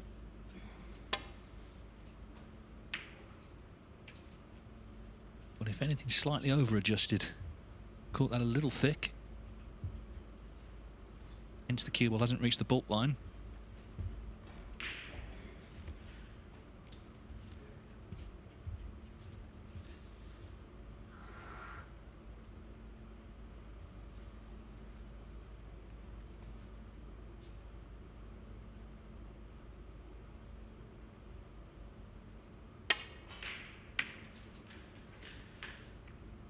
One.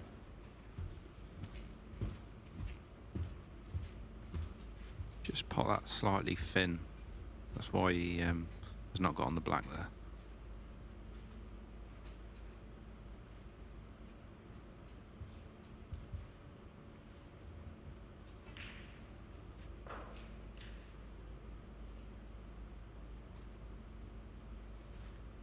Bramble.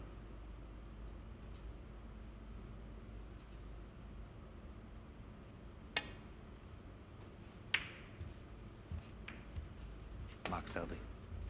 1. Matt will be happy that fixed safety only cost him just the red.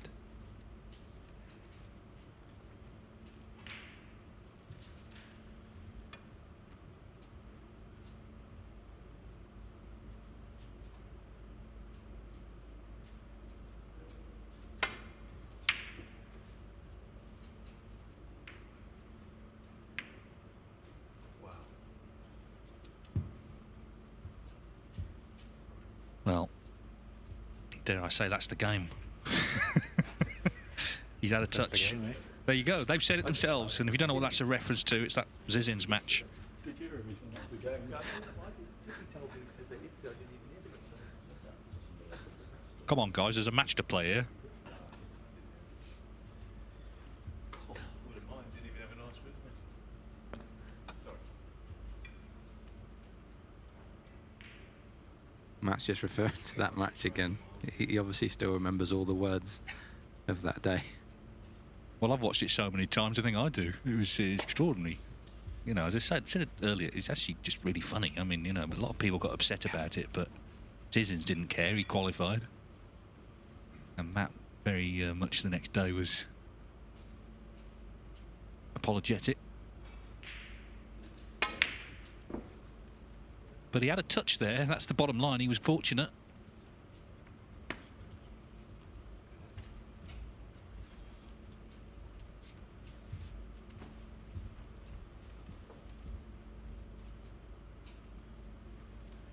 Matt's just trying to get the white in behind the green here.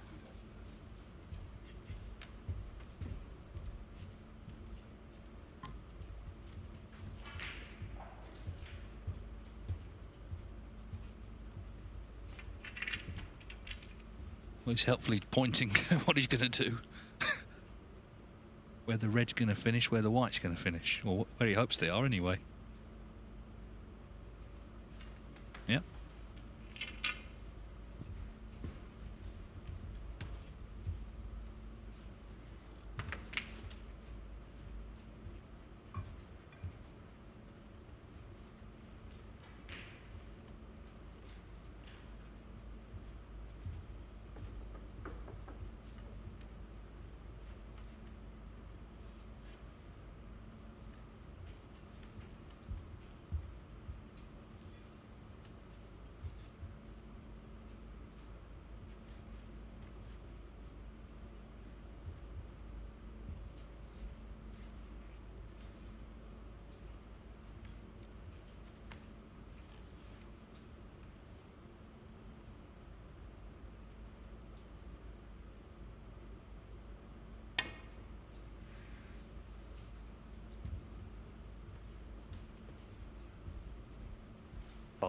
Smith yourself up.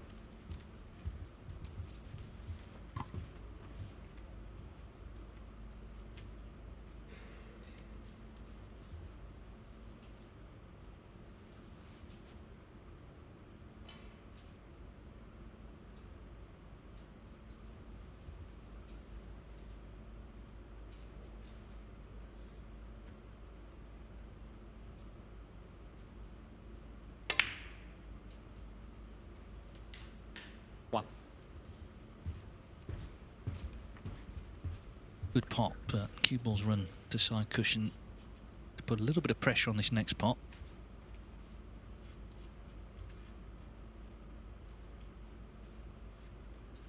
Yeah, if he can pot this next colour, it'd be a really good chance for Matt to win this match.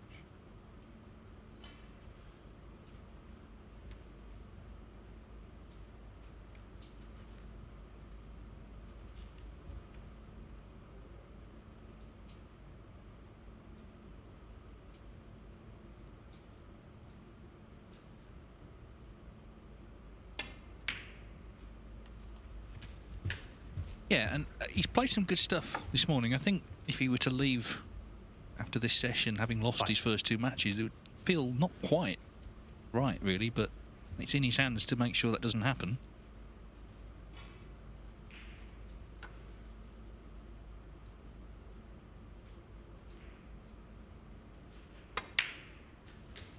Six.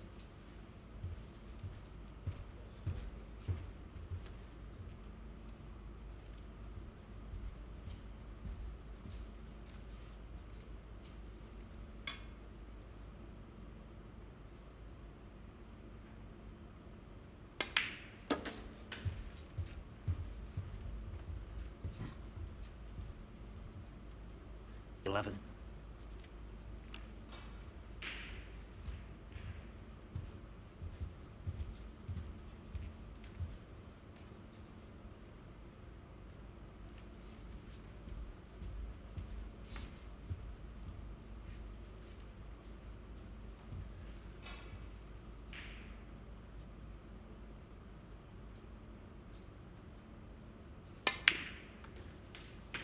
Twelve.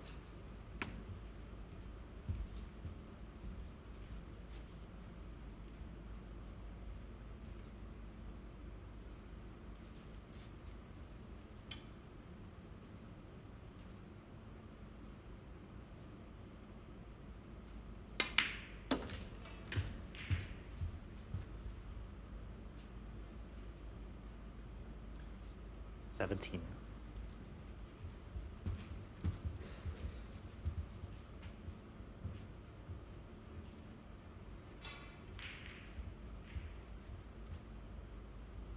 Looking like 2-1 Joe O'Connor. On the other table, Jack Jones needs a couple of snookers in the third frame.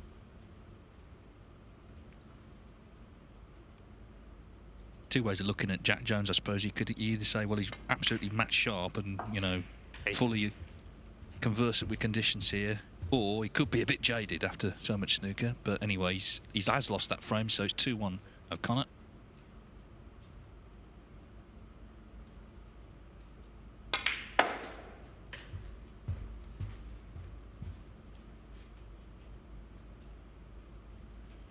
Twenty-three.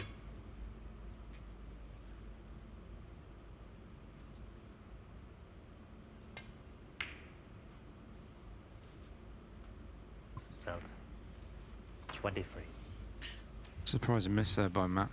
He was looking good there. Yeah, it sort of came out of nowhere.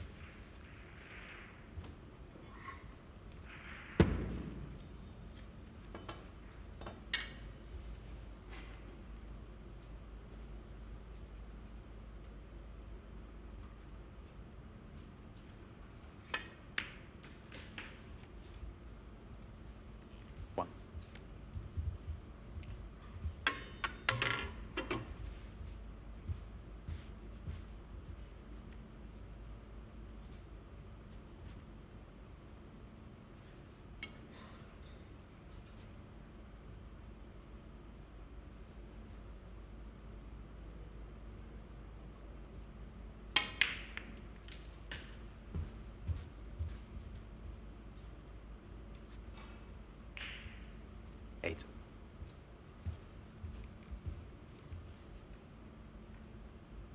So Mark Selby on the counter attack.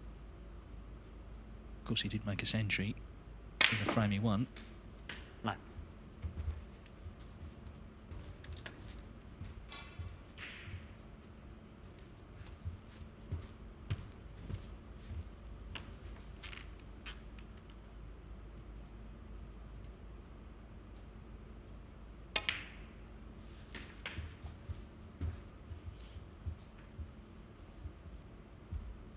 Just wanted to land slightly high on this red so he can bring these other reds into play.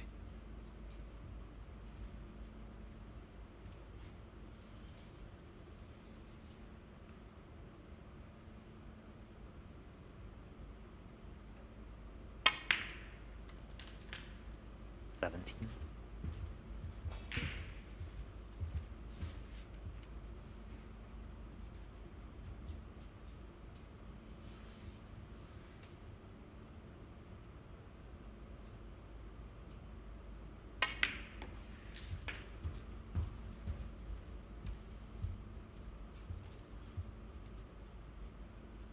$23.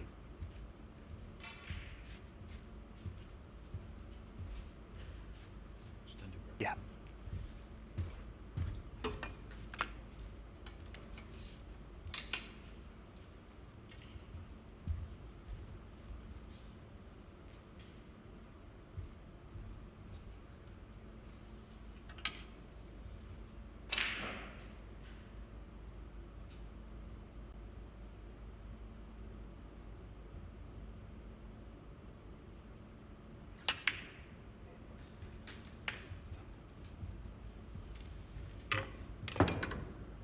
$24. Well, Matt Selt must be concerned now, looking at the table, looking at the man at the table. He had a good chance to win this match 3-1.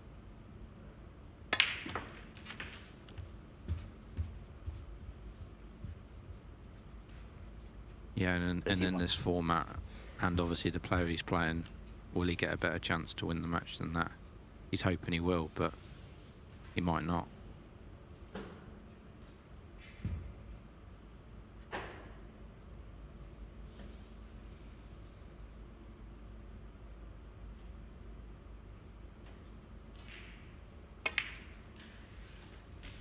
$32.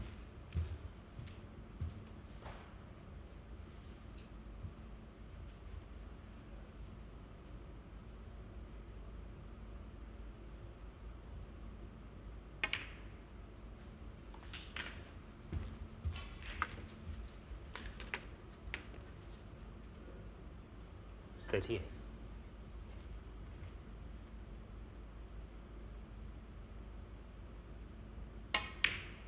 $39.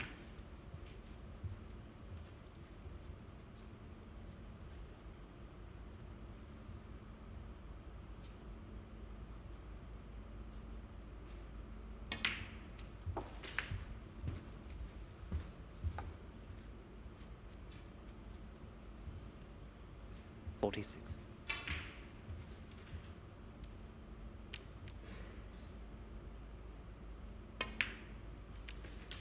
$47.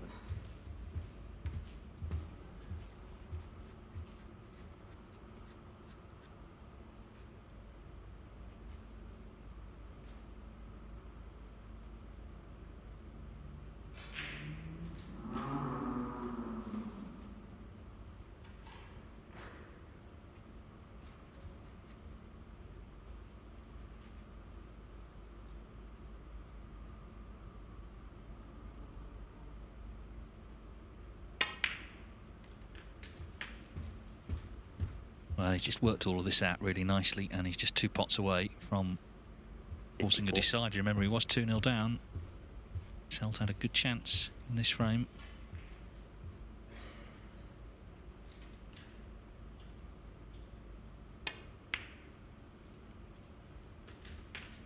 $55.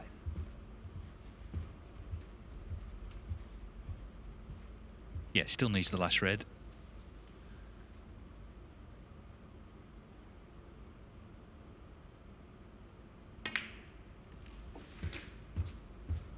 But it's not going to be any problem, you wouldn't think. 62.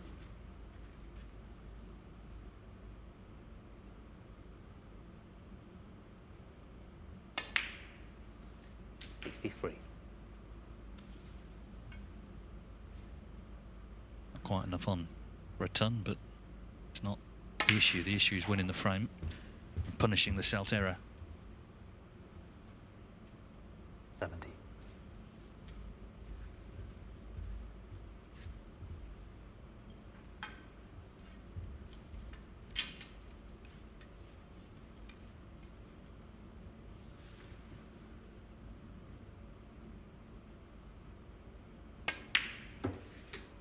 $72.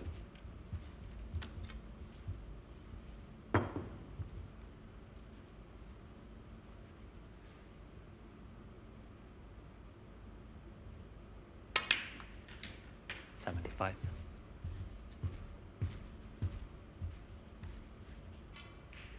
Never really been in trouble during this break. He's just controlled it really well.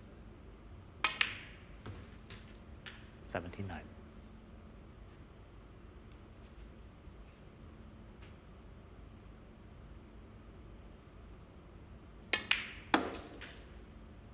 $84.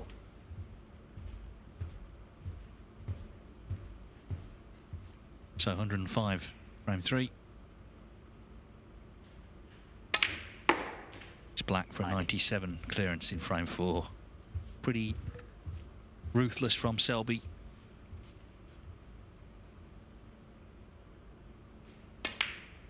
And we're going all the way to a decider. It's 2-2.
So Mark Selby's come back very strongly here from 2-0 down to Matt Selt. Breaks of 105 and 97 from the 4 times world champion, the defending Championship League champion. All on this one, 2-2. Selt, of course, it would be 2 defeats out of 2 were he to lose this frame. This is Mark Selby's first match. He's got 2 more later on table 2 against Jack Jones and Joe O'Connor.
going to be 2-2 as well on the other table. In fact, it's just gone. Jack Jones 76 against Joe O'Connor, 2-2 then, and they're set for a decider also.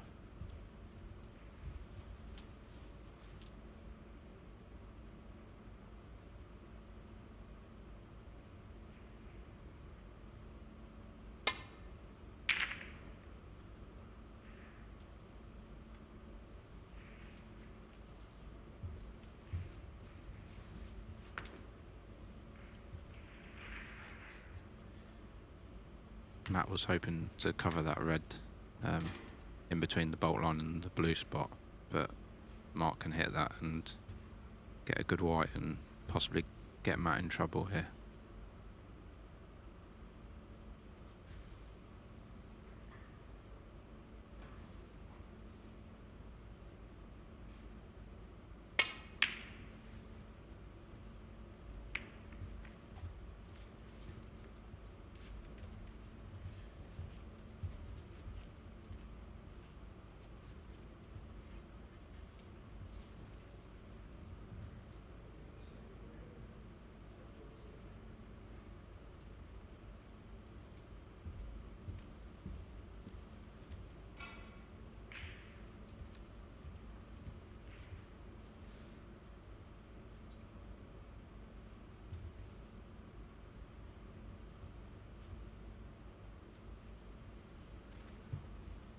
Yeah, it's dangerous with all these reds in open play. You've just seen Selby make 2 frame-winning breaks.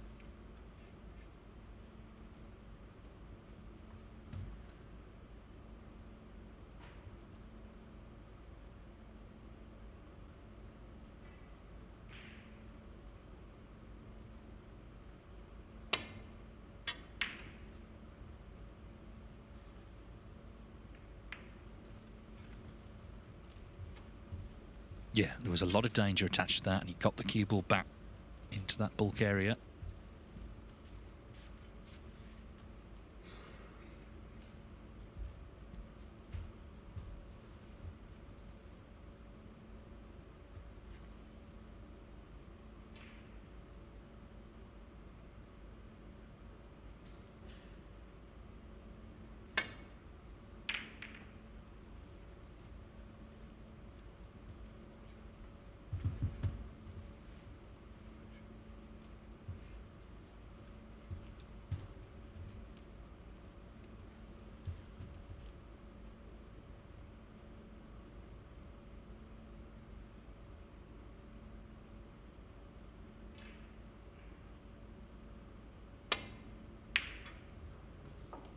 Selby 4. Probably better in the pocket than staying down that end of the table, so at least he's got distance, but he's left Mark possible long red.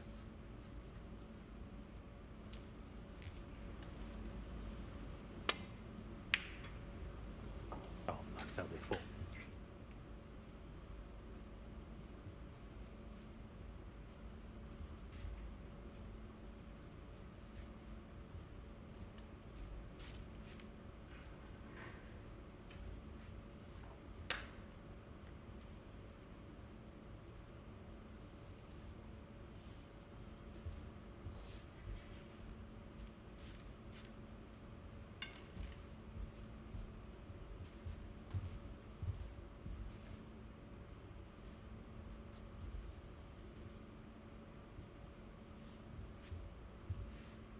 I think Mark's going to screw this back for the blue to a bit of a shot to nothing. He can only really leave the red he's going for.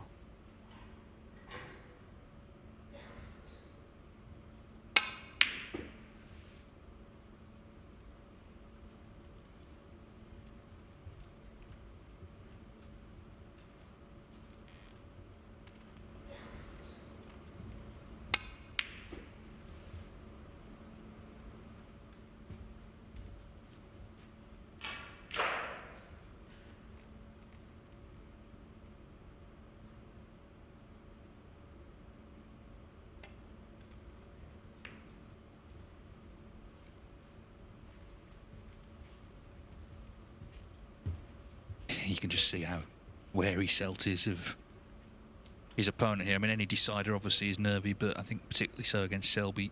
Got so many moves he can make.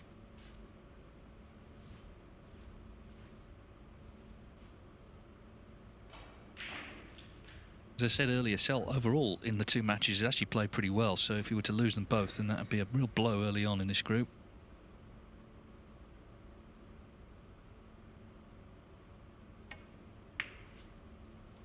Yeah, this has been a really good match so far. Only a couple of mistakes in the whole match, really.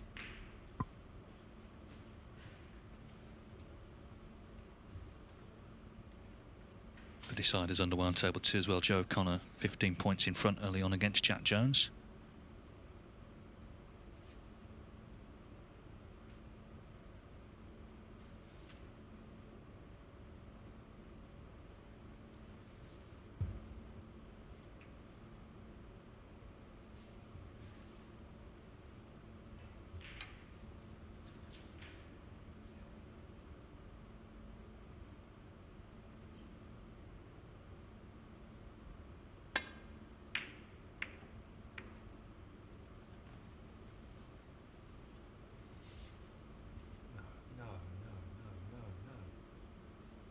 Well, your wish is the cue ball's command, Matt. He kept saying no, no, no, no, no, and he's ended up, well, angling him, it would seem.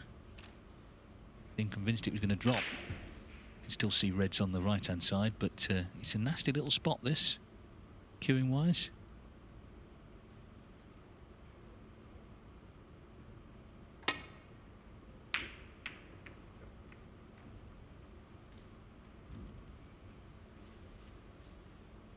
There's absolutely no reaction from Selby, though, that they ended up there, rather than, you know, could have been ball in hand in the D.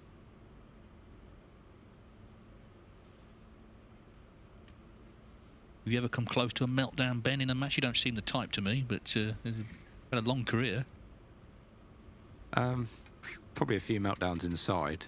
I don't think I've showed too much. Like, I've never really been one for punching the table, or probably just show it with my expressions, but try not to get too annoyed. So much could go wrong in snooker outside of your control, never mind if you make a mistake yourself. Selt's long potting's been good, but that one just stayed out.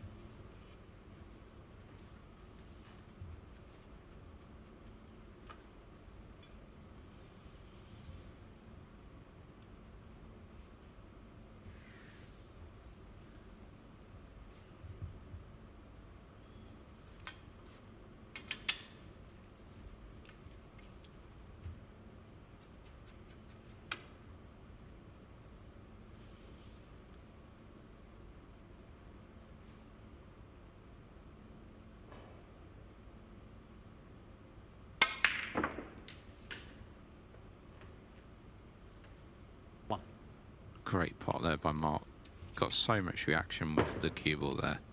He didn't hit it that hard. He's not really talked about for his cue power, Mark, but there's not many with much more than Mark's got. He gets through the ball so well. I've had quite a few shots with his cue over the years, and I think it's super reactive as well, his cue. It's got a lot more power than mine.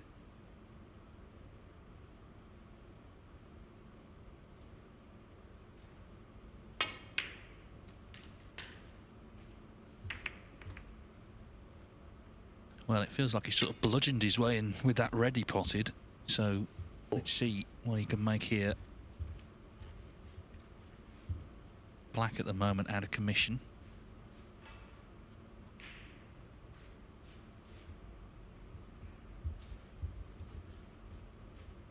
Pink would only pot to one pocket. The blue's available.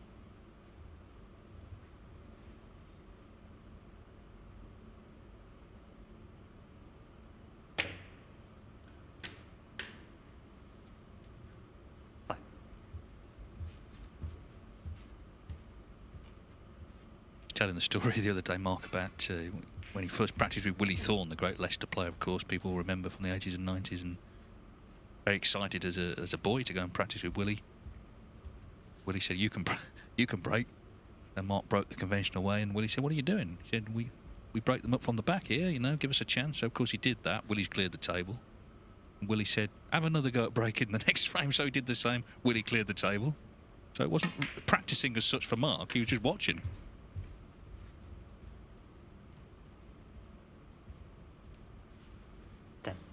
He also said when the first time he broke off, he, you know, from the back, that he pushed the pink down to Bull. Willie picked it up, put it back on its spot. So it wasn't quite what he was used to. Yeah, Willie just liked to make 147s and centuries. If there was like 8 reds left, he'd say set them up because there was no century left. So it was a different way of practicing. And if you'd done too good against him in practice, you'd normally get kicked off and it'd be someone else's turn. An amazing character, Willie Thorne. 11. Anyway, Mark Selby, the new era. He's, of course, absolutely deadly normally in this situation. He's got himself in, as I say, it was a great red. Can he turn this around from 2-0 down and get the first point for him in this group?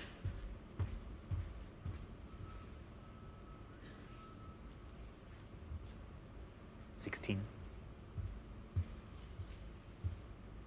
Yeah, Mark keeps looking at that red next to the pink. If he can pot that in the next few shots, it'll make this break a lot easier. 17.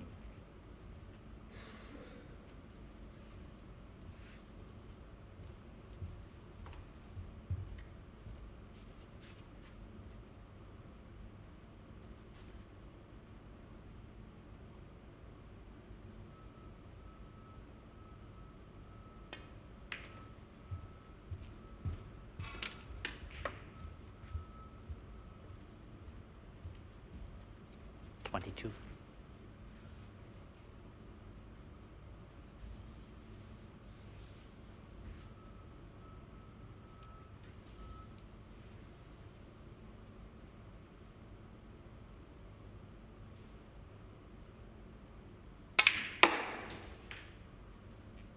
$23.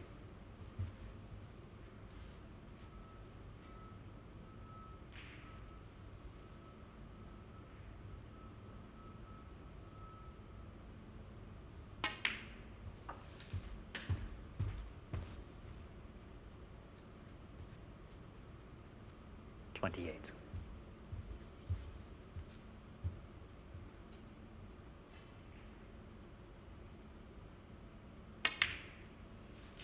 $29. Matt will be fearing the worst here. He'll be thinking, you know, the match is over. He'll expect Mark to win the match from this visit. Yeah, he missed a red, didn't he, in the last frame when he was in? It was a pretty good chance and hasn't really had a look in since.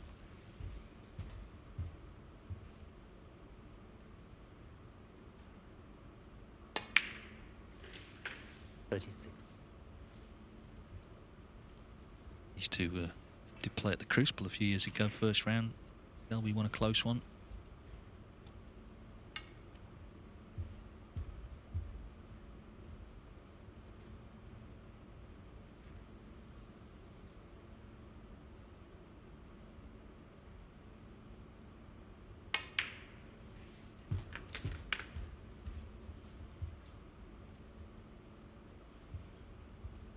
$42.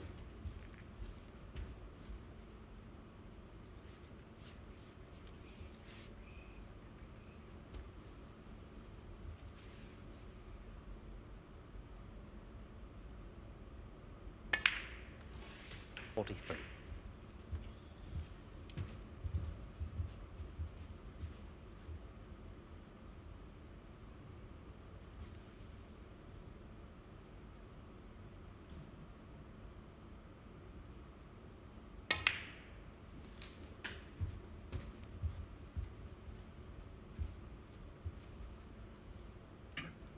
$49. Well, worth seeing this shot again. This was the initial pot. He's still going and just needs to keep going a little while longer. 50. Pink will put him 60 in front. So realistically, a couple more reds needed.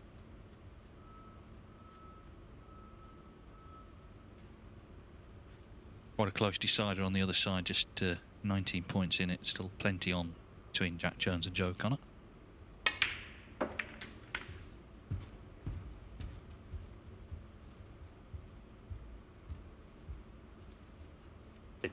Seems he's just on this red. That could have gone wrong.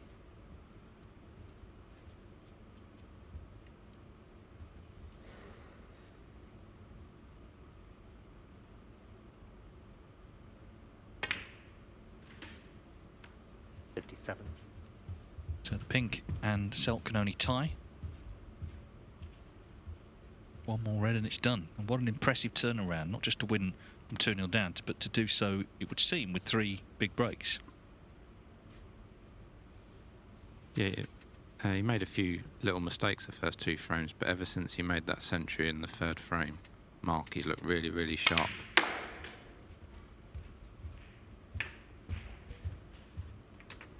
Well, he won all of his matches, all 6 of them in the group phase, 64. ahead of the playoffs. Of course, lost to Jack Jones in the semis last night, but so impressive prior to that. 7 centuries. He's already made 1 this morning, and that red 64 means that it's a winning start for the Jester.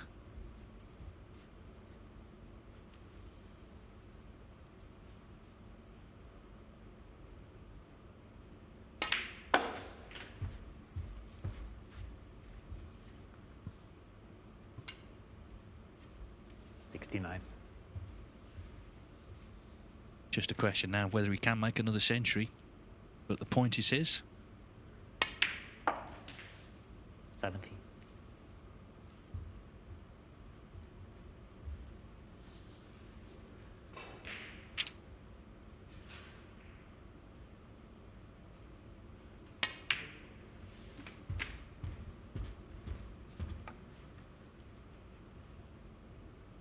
$76.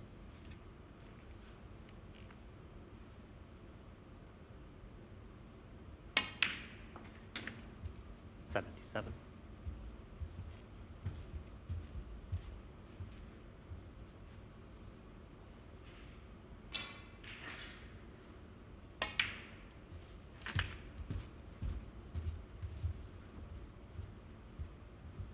$83.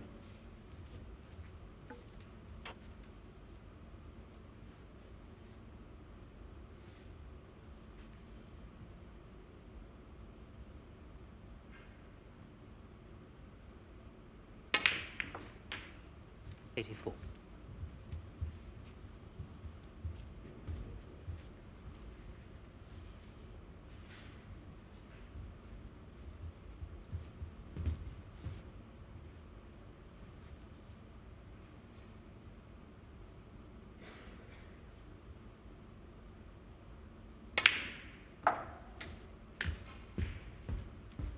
Yeah.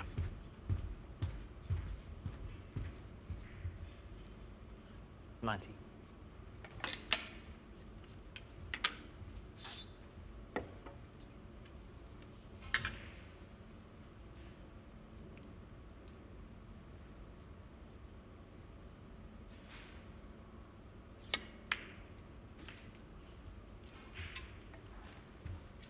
$91.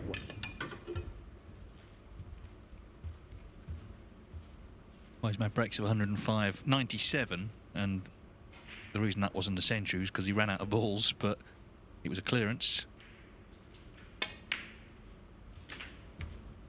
And he needs this yellow 98. to make a 2nd century of the match and a 9th in the 2 and a bit days he's been in this Championship League. Remarkable 100. scoring from Mark Selby. This, what a impressive turnaround from 2-0 down. And Matt Selt hasn't done much wrong in this match. I mean, the red Selby got in with was really tough. But again, he's showing just what a fantastic player he is. And as I said earlier, it's not just the tactical stuff, it's the scoring as well. When the 2 come together, he's pretty much unstoppable. 107.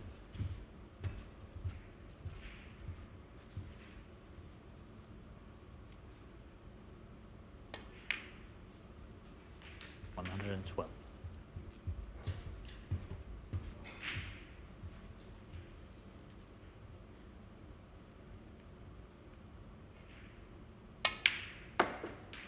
$118. Well, from first shot to last, a magnificent clearance. So well controlled and composed.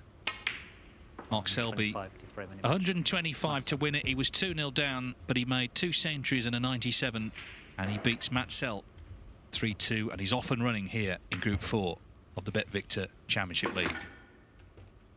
Our next match features Stuart Bingham against Jackson Page.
Welcome back to the Mattioli Arena here in Leicester.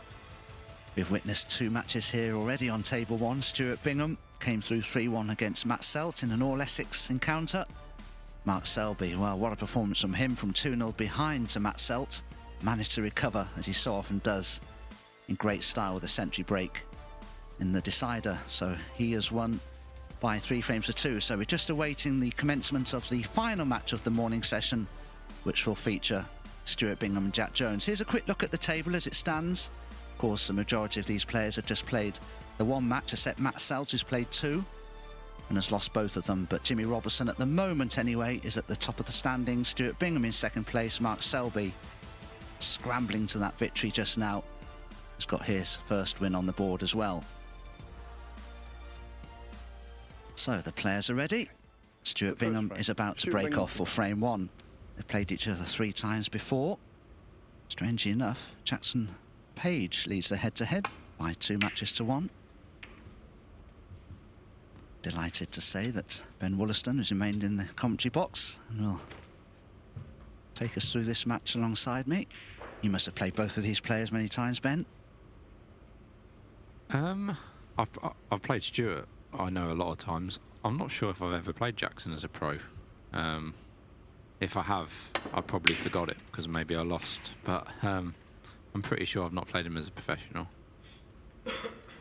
That's unusual, because when did you turn pro? It was a long time ago. And Jackson's been around a while, hasn't he? Yeah, I first turned professional 2003. I know I don't look that old, but but yeah, it's well, it'll be 22 years this year. Yeah, so a long time.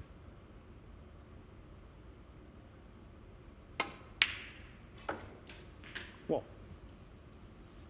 It's a great start from Stuart Bingham.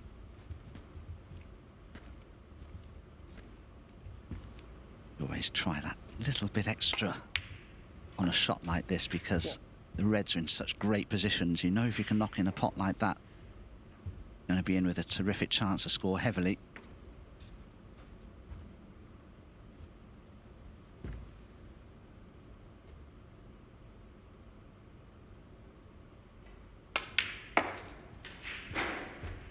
As I say, it's Jackson Page who leads the head-to-heads by 2 matches to 1. Stuart's only victory came at the Welsh Open, actually, in 2018, when he defeated Jackson 4-2 on that occasion.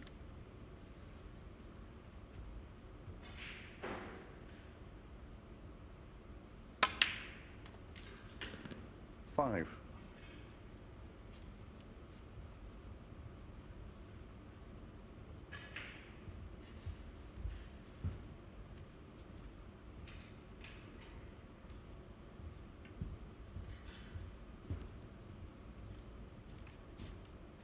Disappointed with that, won't he, Ben? Just finding the side cushion there with the cue ball. Can't do much with this, can he? No, just got to drop it in and land straight, maybe straight on the red just above the black.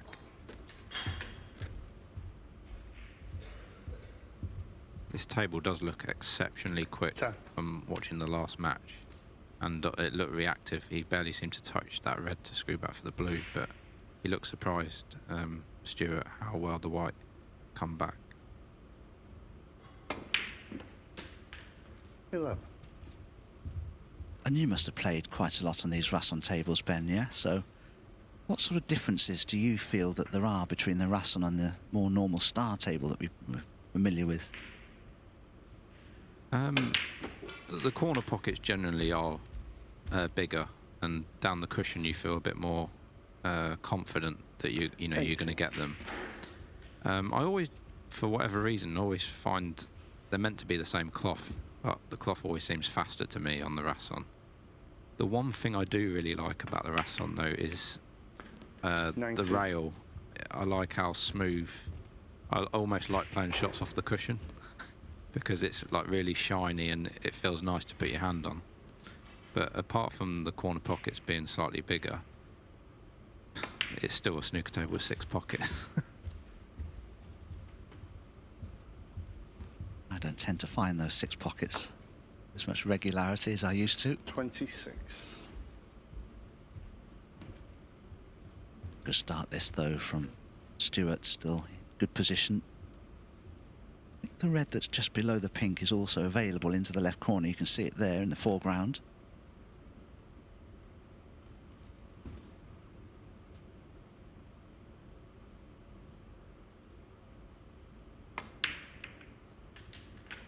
$27.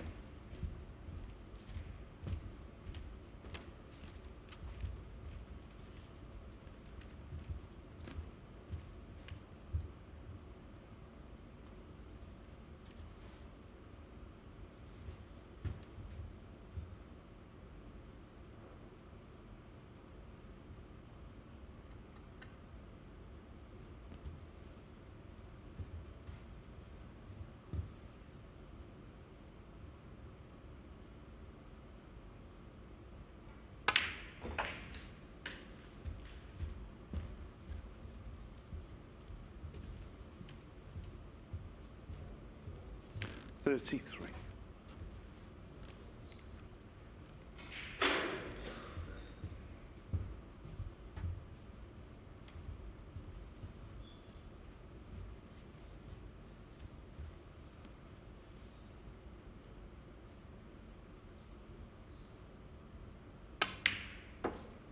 $34.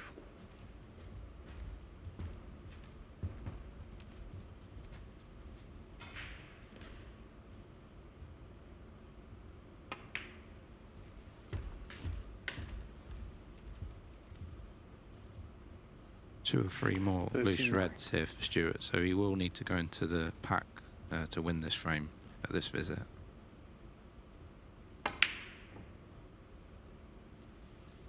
Stuart Bingham. Oh, that will 13. disappoint him. He had a lovely angle on the black as well to go into the reds. Certainly not a straightforward starter here for Jackson. The red to the right corner along the cushion can be missed, in spite of the fact that these pockets are a little more generous. No problem though. 1.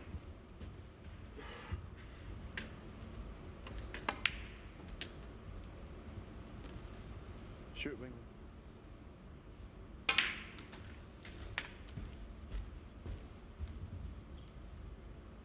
Can be quite an intimidating 8. player, Jackson Page, because he certainly gets on with it. You can lose a frame to Jackson in 9. probably about 5 minutes flat, so you always find that perturbs you a little bit, Ben, if you're playing a slower player and they make a century in 10 minutes, or you're playing somebody like Jackson who can make a century in about 5. Does that make a difference to you psychologically, or doesn't it bother you? It doesn't really bother me. Yeah, it can, 60. you know, intimidate a lot of players, like, because obviously Ronnie playing quick, but then if someone makes a break and it takes a long time, you can be out of your rhythm as well. So when someone's quick, at least you're back at the table quicker. So, you know, it can have positives and negatives. Yeah, that's a very good point actually, yes.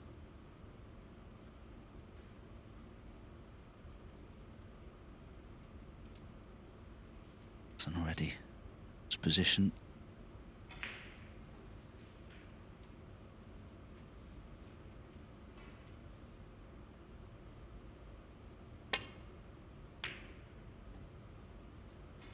Jackson Page.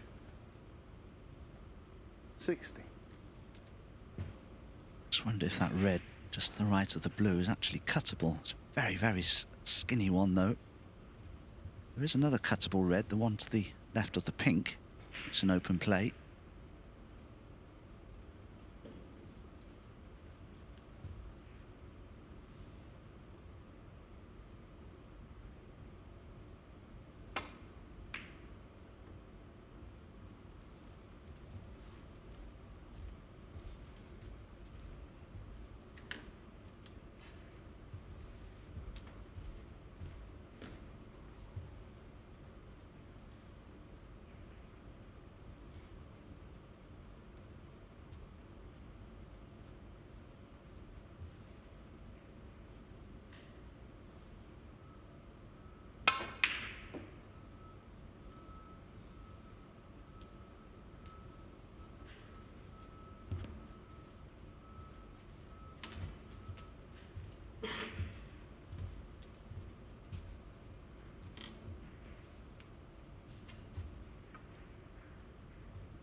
1. Nice kiss off the pink there for Stewart. He just had to concentrate on the pot there and let the white take care of itself, really. The main thing was the pot.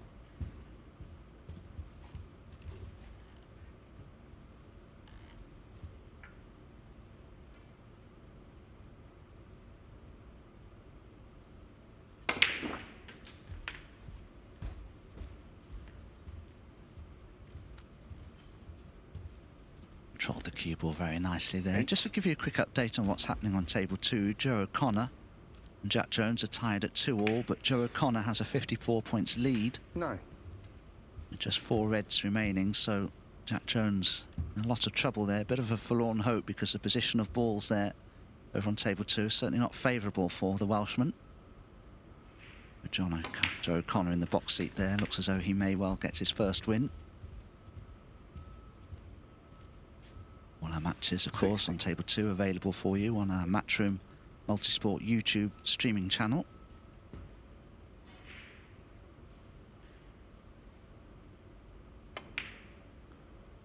Seventeen.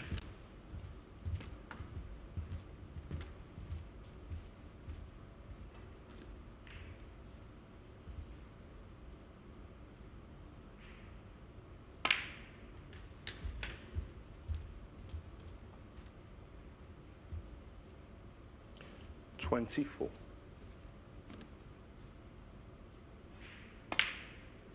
25.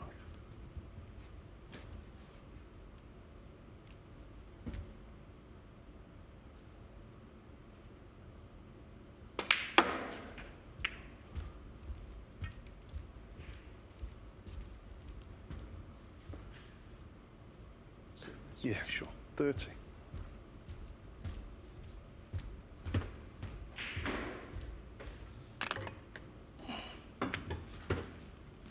The blue that Stewart has just potted means that Jackson Page requires snooker if he gets back to the table. Stewart's still in decent position here.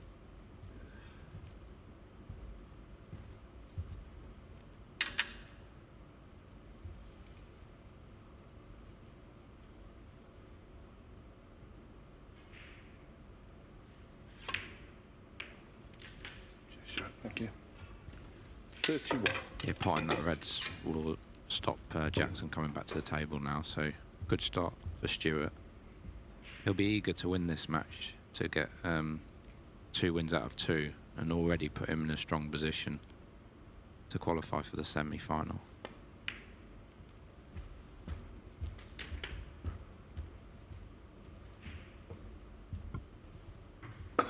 $38.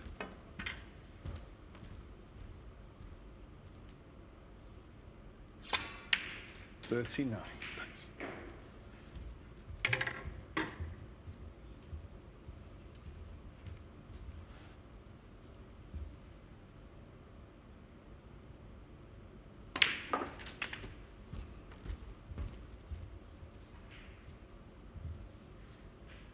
$46.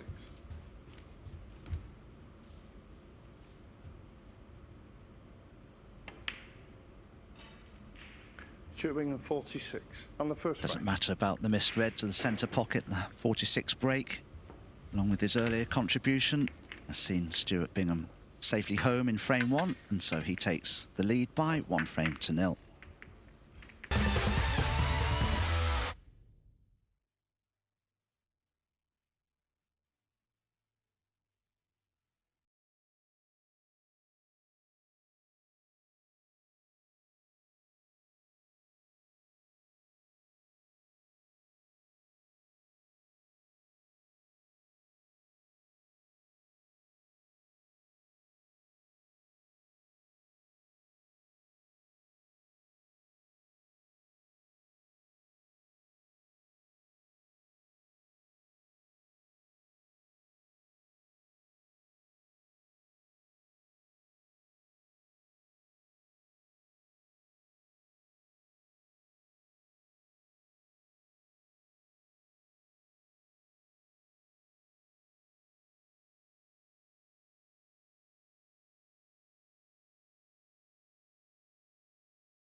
Welcome back. Stuart Bingham has just won frame 1. Okay.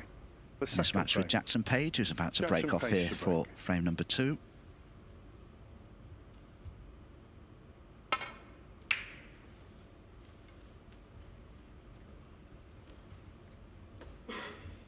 Jackson Page, 23 years old, still at the beginning of his career, only turned pro 5 years ago.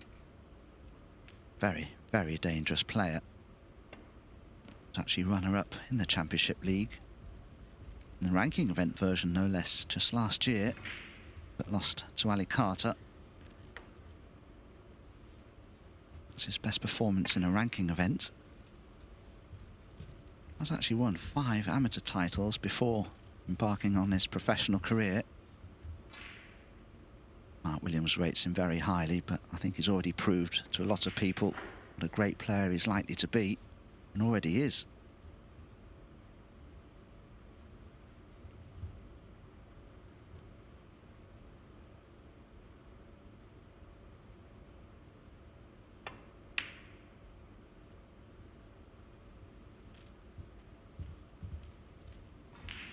Now we're just going to have a quick look at table 2. Strangely, nothing much has changed there for the last 5 minutes. Jack Jones still 54 behind in this decider. And still 4 reds remaining. But in goes that one from Joe O'Connor, so Jack Jones now requires snookers. What? In a long match, that one. Both those players very tactically aware. This is Joe O'Connor's first match. Also Jack Jones's first match. He must be absolutely shattered. He's lost in 3 finals in 3 groups. Played so much snooker, more than anybody Jackson else. Page 1. To return to a main table here. Jackson just missing that black. That could make for a long frame, Ben, couldn't it? Black over the pocket like that.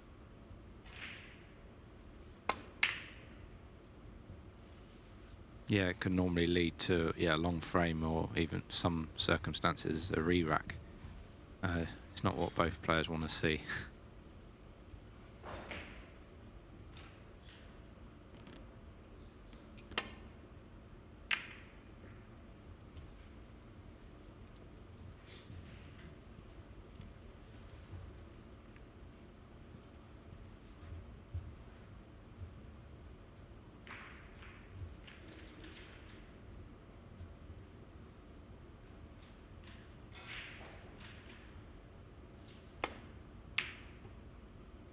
Oh, what a great pot from Stewart. He's found one there. Now, will he be able to get through for the black? Just about. There was no pressure on this, or very little anyway. Cue ball's always escaping towards the bulk cushion. He can certainly pot the black, but can he see enough of it to avoid having to just play a delicate swerve around the brown? Yeah.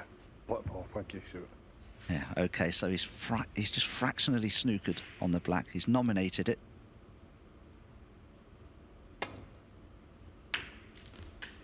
Just couldn't quite control the cue ball. 8.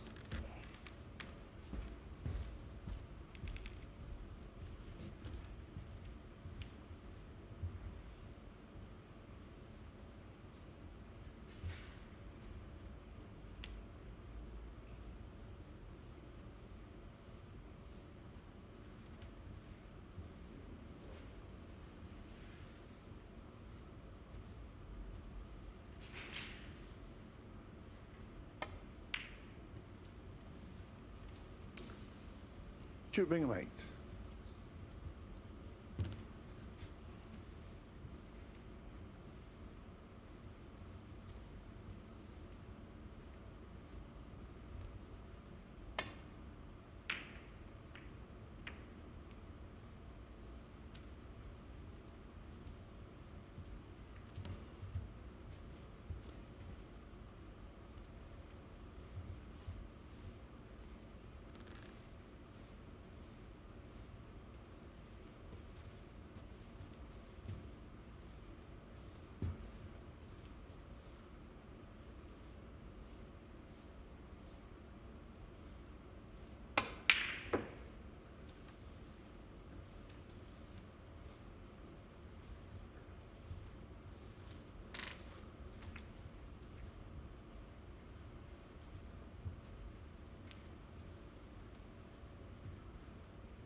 Jackson nearly covered all the reds there, but Stuart can just hit the edge of this red. Foul. Miss. Jackson, page 4. Yeah.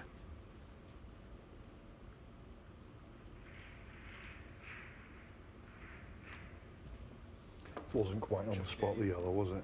I think it was just off, was it? Is it that side of it? Yeah.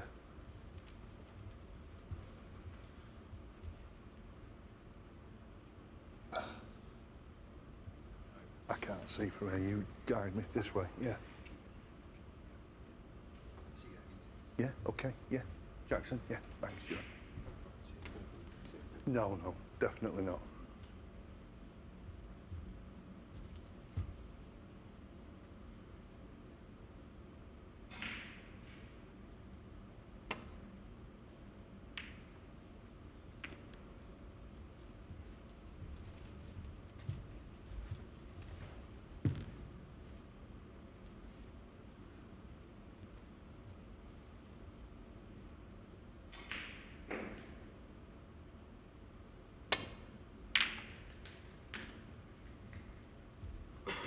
One. Jackson will be happy with that outcome. The white just stopped just in time for the pink into the middle.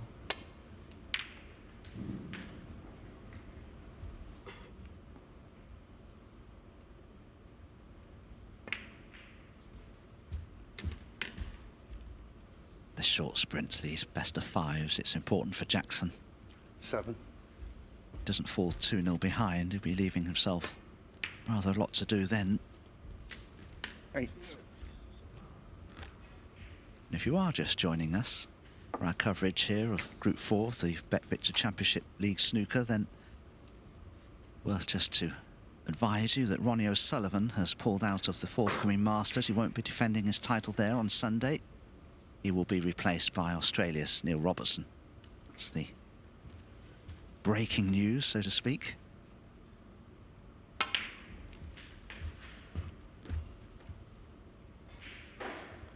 I was speaking to Jack Jones in the Players' Lounge, and he told me that Neil Robertson made it by £150 over Jack himself.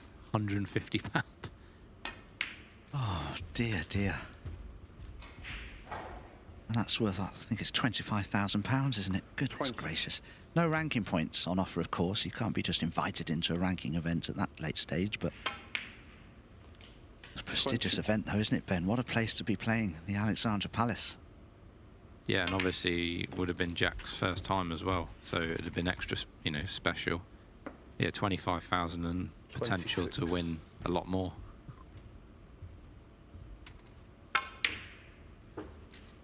27. Yeah, shame.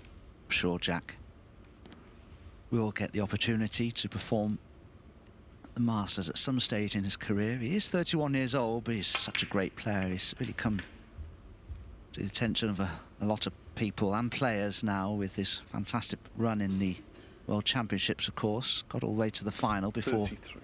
losing 18-14 to Kyron.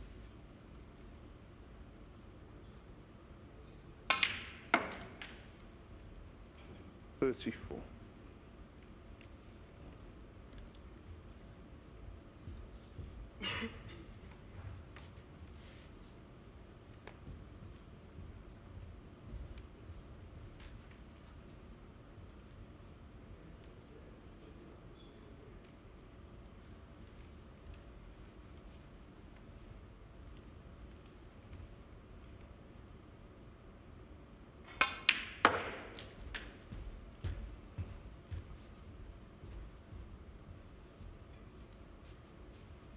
36.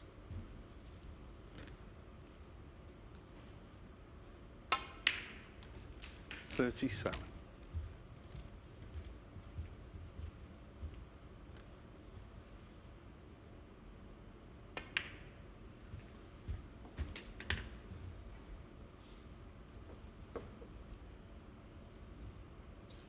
43.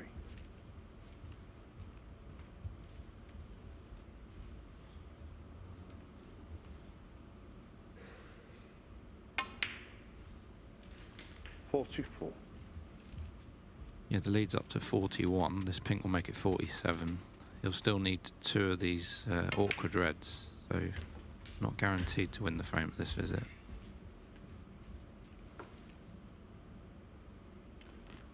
50.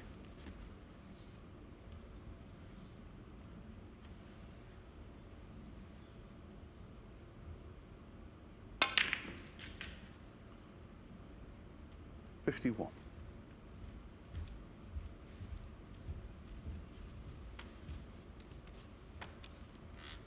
Be happy with that. Just drop this pink in and you'll have the red into the opposite black pocket.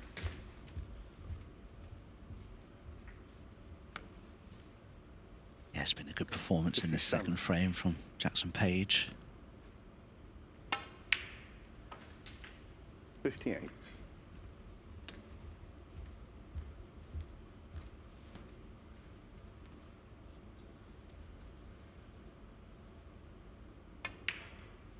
Jackson currently at the foot of the table, 0 points. 64. Along with Matt Selt and Jack Jones, who are yet to register a win.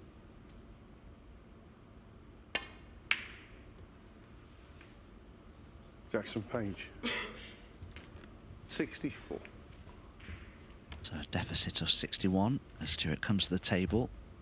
There's 51 remaining, so 3 4-point penalties are required. Stewart to have a chance to win the frame, so very unlikely, it has to be said.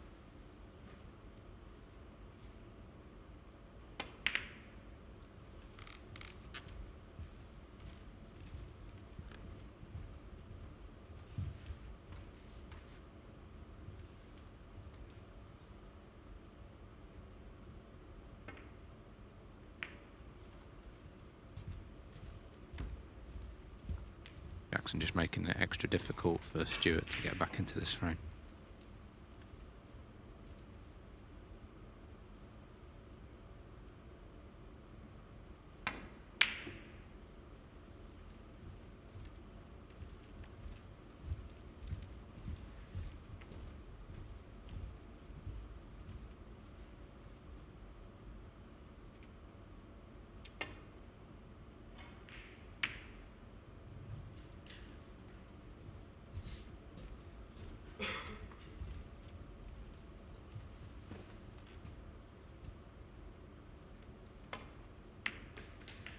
Well,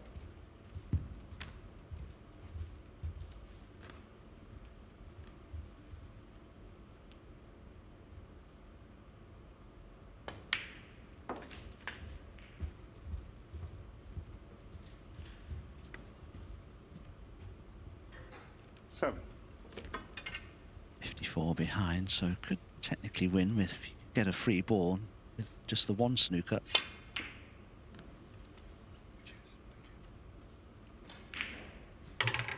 Stuart Bingham, 7.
One.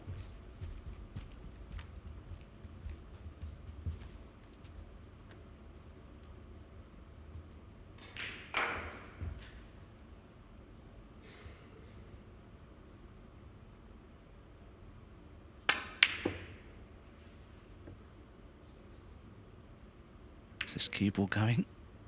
Doesn't really matter because having missed the black, there was no way Stuart Bingham could get back into that second frame. So we're all level here on table 1. It's 1 frame all between Stuart Bingham and Jackson Page. We'll be back very shortly.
Welcome back. It's 1-1 on our main table between Jackson Page and Stuart Bingham, but we're just going to have a pop across to table 2. Jimmy Robertson in action against Joe O'Connor. Joe O'Connor having just won his first match against Welshman Jack Jones. Jimmy Robertson started the better of the two there. Joe O'Connor, of course, a local Leicester lad. 42. And surely you've practiced with Joe O'Connor, Ben. Yeah, not actually for a couple of years, but we used to play each other a lot, especially his first few years as professional. But also Jimmy Robertson, known him since we were 9 and 10. We played each other in a junior tournament in Hemsby, holiday camp. So we go back a long time. Well, Amazing, yeah.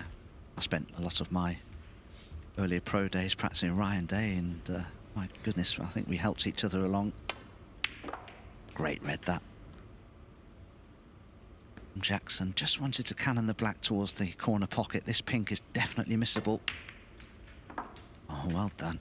That's a very loose sort of cue action, doesn't he? Very, very fluent, Jackson. Yeah, he's a great player to watch. Very unique with his style. You know, can't think of anyone that's similar to him, to be honest. Great potter. I wouldn't say I've watched loads of Jackson's matches over the years, but I know that his strengths are potting balls basically, and he is a good player, exciting player to watch. thanks. 7.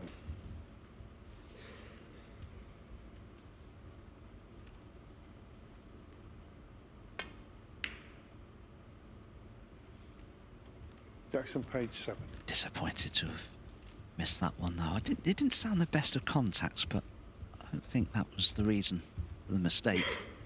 I think Stuart can maybe just about cut this red into the left corner. It's thin.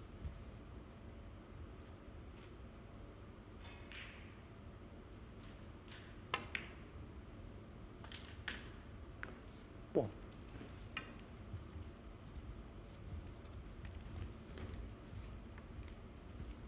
Jackson will be disappointed. They pot 2 great long red, great pink in the middle, and probably the easiest of the 3 pots he missed, but that's snooker.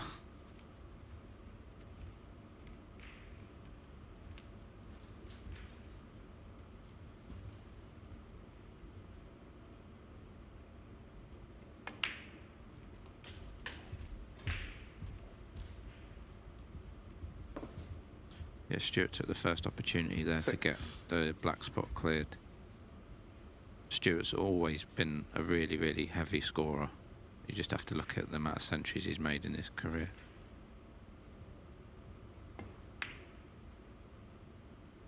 Yeah, closing in on 600 career century breaks, made 9 147s. 48 years old now, Stuart Bingham. Currently ranked 24 in the world. He's been struggling a little bit by his own high standards last couple of years or so. Has been number 2 in the world. A while ago now, that was back in 2015 to 17. 40.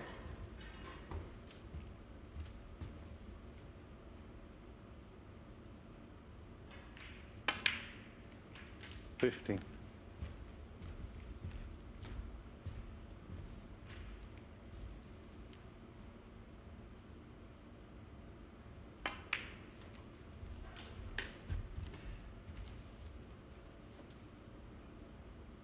20.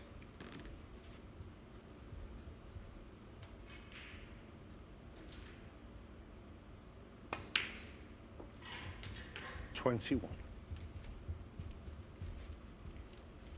Chance to screw into the pink and reds here. He'll expect to be, well, maybe he's not going to do that now. He's perhaps just a touch straight on the black, but ideally he had a chance, or could have had a chance, to screw into the pink and reds and still be on this red next to the black. 28.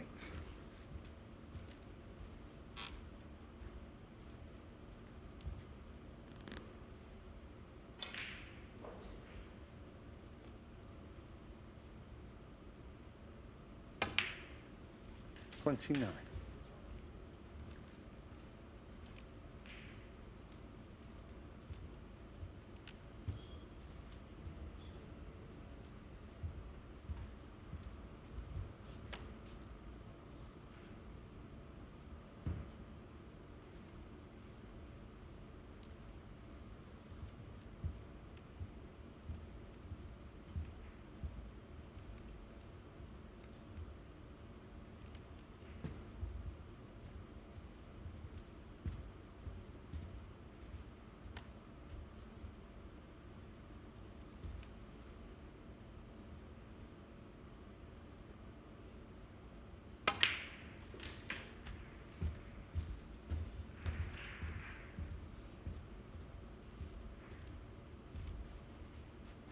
36.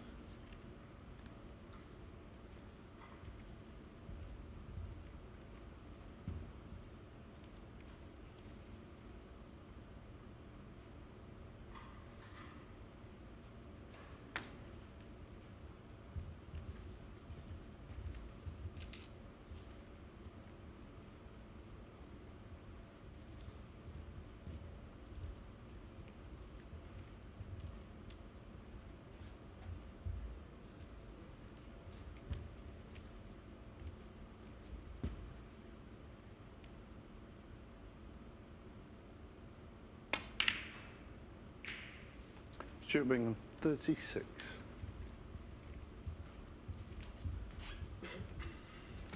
Useful start. Stuart Bingham. Be a little disappointed that he couldn't make that plant, I suppose. It was makeable.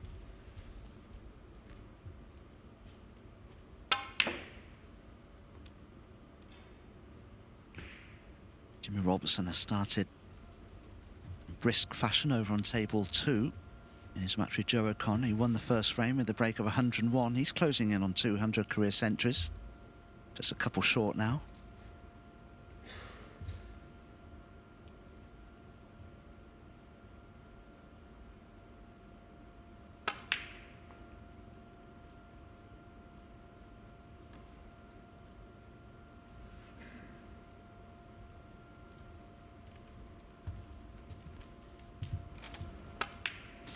Not what Stuart wanted there, because he missed the red by quite a long way.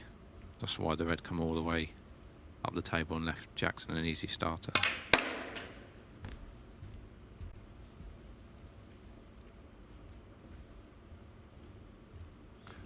Six.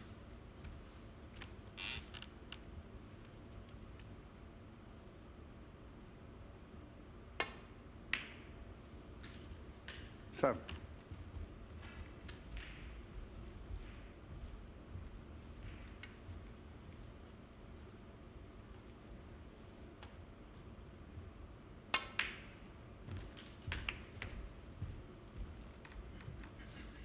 Nicely played there from Jackson. He played to hit 12. that side of the red, knowing he'd flick the other red on into the other corner pocket.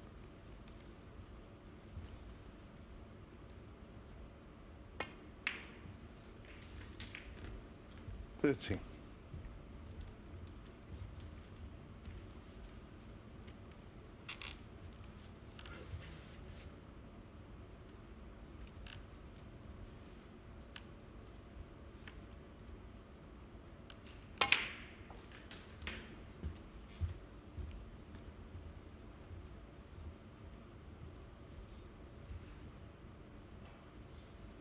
20.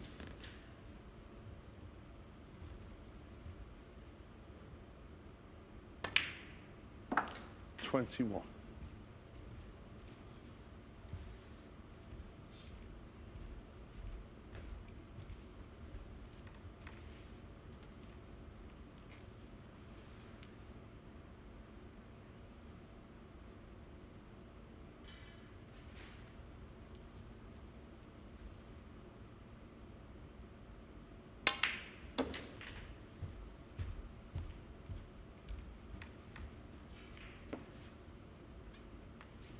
26.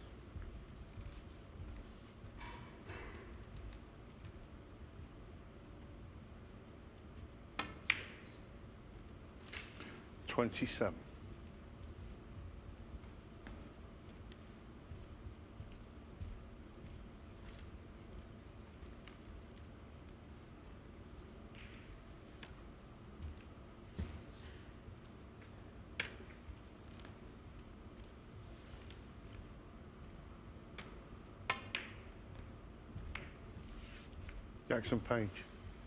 27. Oh, Jackson will be disappointed missing that blue. Just had too much of an eye on the positional cannon and forgot about the pot. How often do we see that?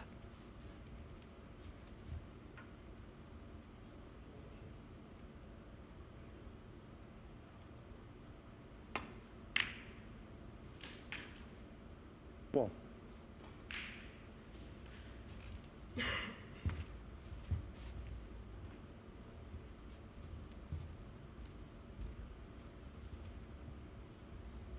Yeah, the first two frames have been pretty one-sided, but both players have had a pretty good chance in this frame, so these are the frames sometimes that count more in a match than the ones that are one-sided.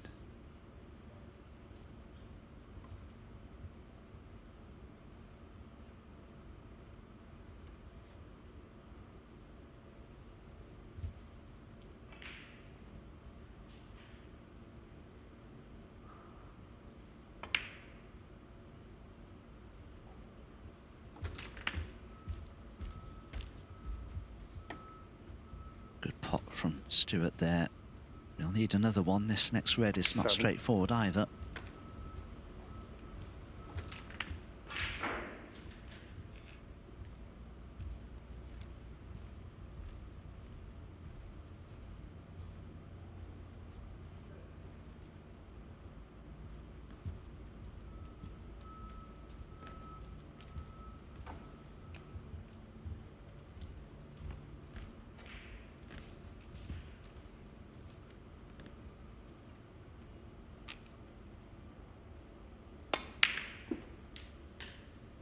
Eight.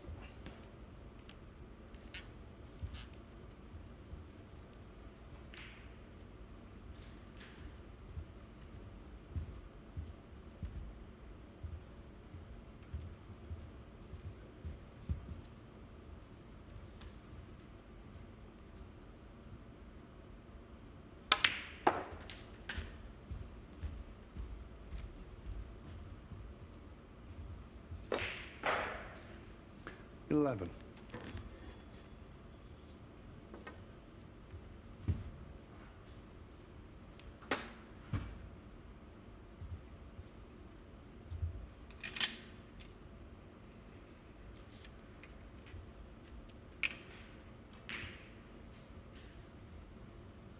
How do you play this, Ben? Would you screw into the other red as well if you could to develop it?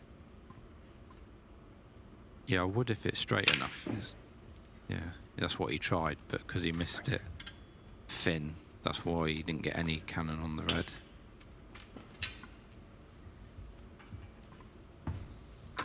Yeah, all players on the tour would play that a different way. Some would have just stunned it in to leave a high black and then bring the red out, but everyone sees it differently.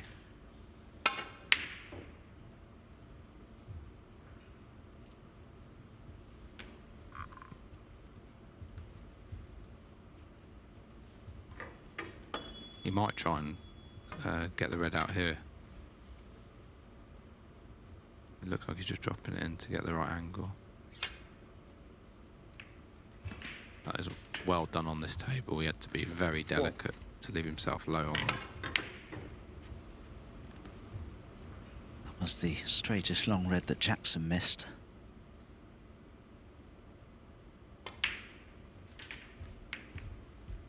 Oh, the double kiss, which is normally a bad thing. It's probably helped Stewart there, because this red will cut into the left-hand centre pocket. It's a tricky one though. The blind pocket's out of his vision, so it's all about judgment, this one.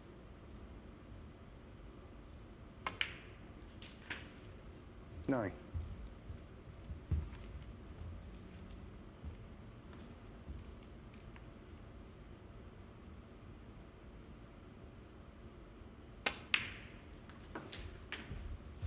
Yeah, so just a simple yellow, and Stewart will be 2-1 up.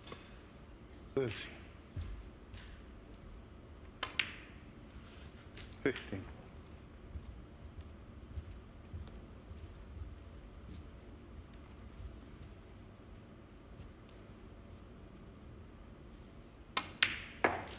18.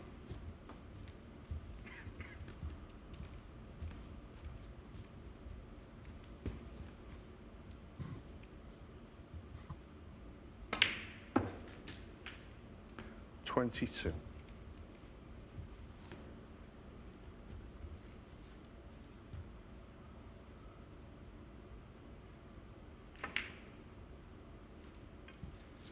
27.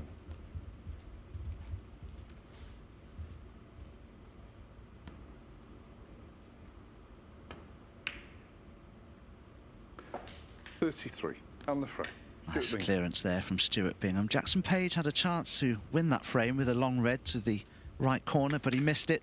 Stuart Bingham has done the rest, and he's re-established the lead at 2-1.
Stuart Bingham has just taken the lead in what was a fairly scrappy third frame.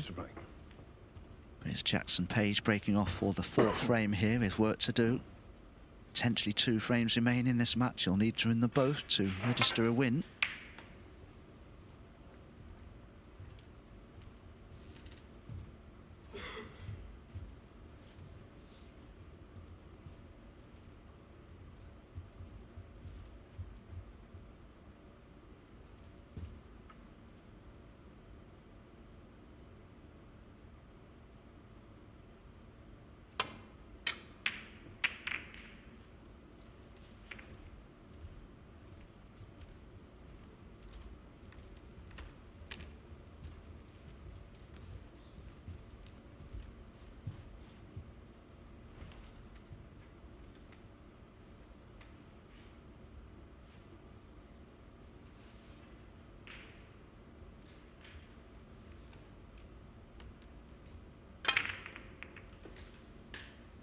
Stewart was a long way off with that intended long red, and Jackson's first in here. He's just opened the reds up beautifully, so he needs to make the most from this opportunity, because one more mistake could easily be his last.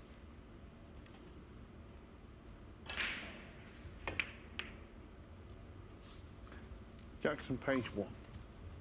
Yeah, he left himself a little tricky on that pink. Still expecting to get it, but he knew there was a lot of pressure on it with how the reds were. So he gave a great chance now to Stewart.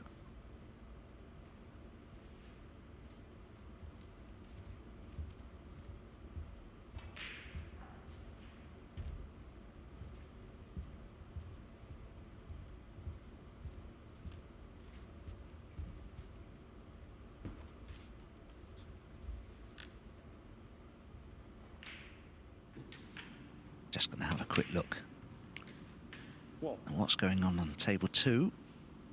Joe O'Connor, good shape here. Well past the winning line in this 2nd frame, so that's going to be 1-1 very shortly.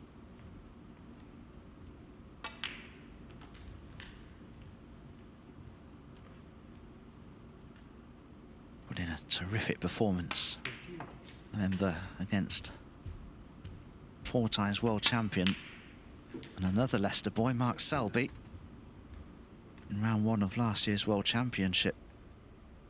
Joe O'Connor defeated Mark Selby and played absolutely superbly.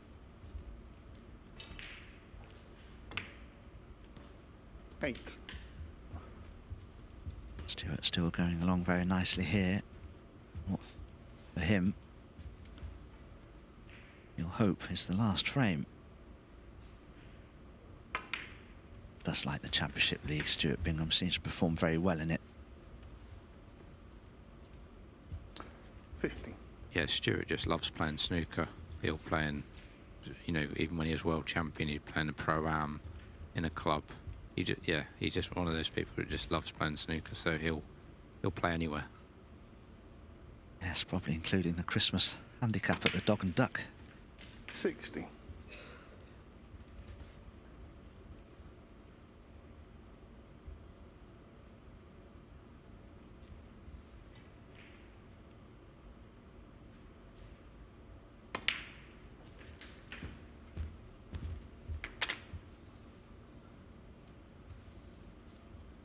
I think I said previously, commentary with Dave Hendon, that Brawley's achieved Stuart Bingham, 2015 world champion, almost 600 career centuries, 9 maximums. So he's only actually won 6 ranking titles.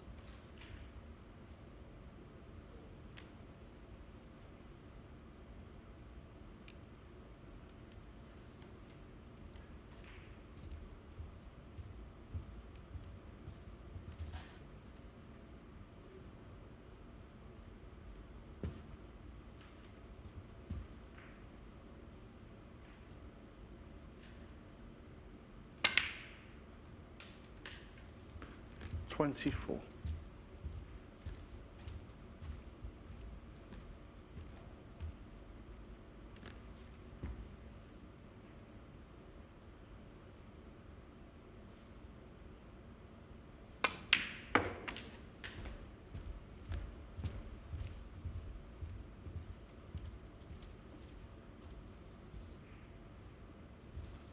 $26.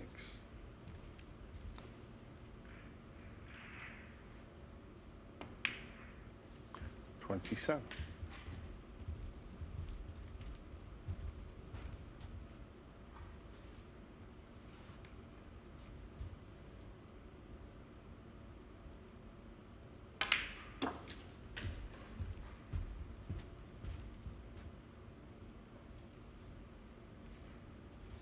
$32.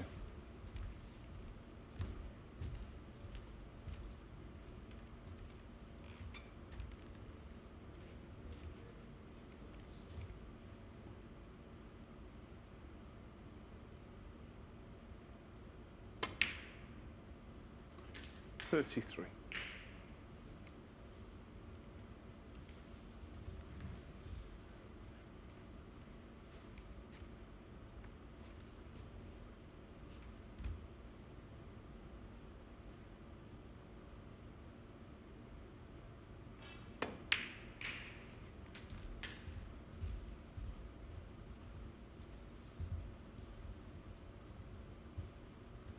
$37.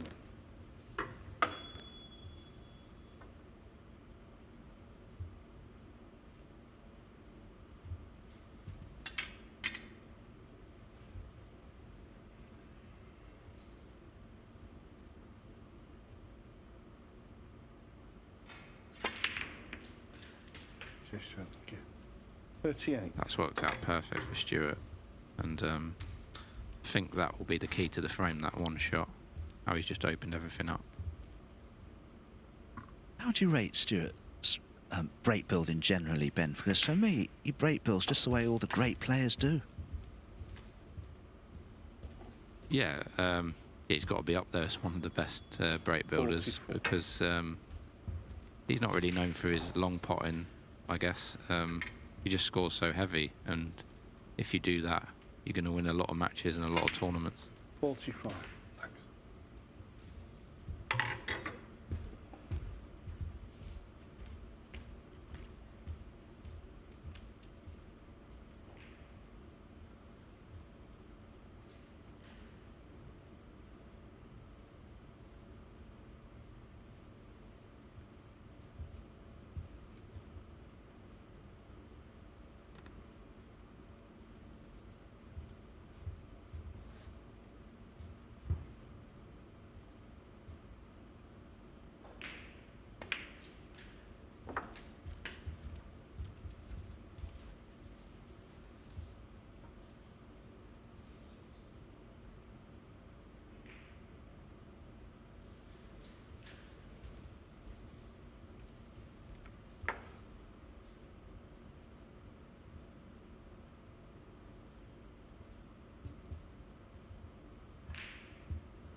Let me check the line, Stuart.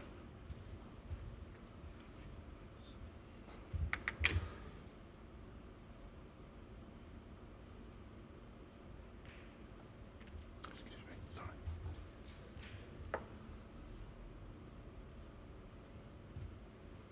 Well, this could be very awkward now for Stuart. Made a misjudgment there with the cue ball. Pink spot's occupied. Rob Spencer having to place the pink just below its spot. 51. So nothing available into the left and the right corners now.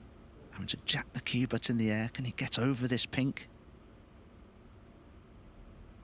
Oh, did well there, Ben, didn't he? Yeah, I'd really struggled to do that. I've got really small hands. Stuart's got really big hands, and he could, bridge better than I would have, because he was right above that pink, so it was difficult. Yeah, Stuart's hands are like grappling hooks. 54.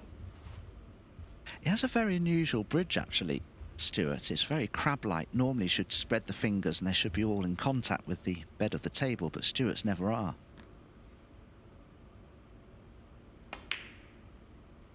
55.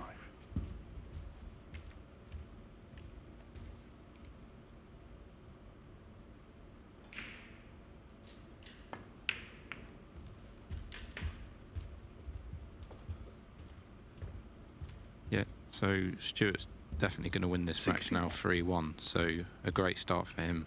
2 wins out of 2. 62.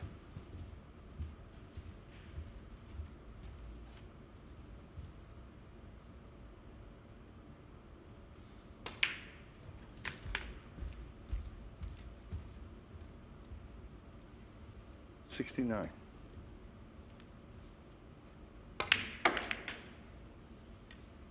70.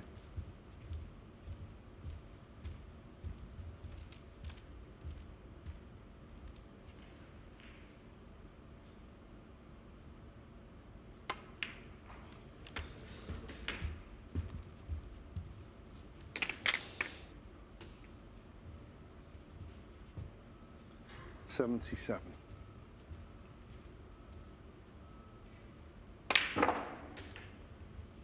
78.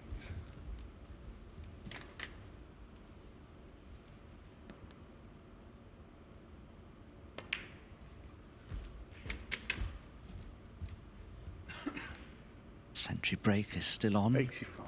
The Stewart's here. 86. His corner pockets being a little more forgiving than the star tables may be. That red just wriggled in.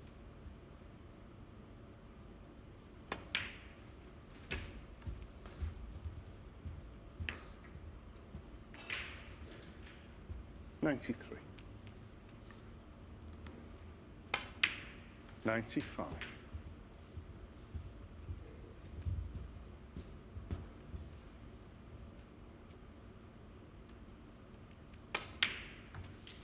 98.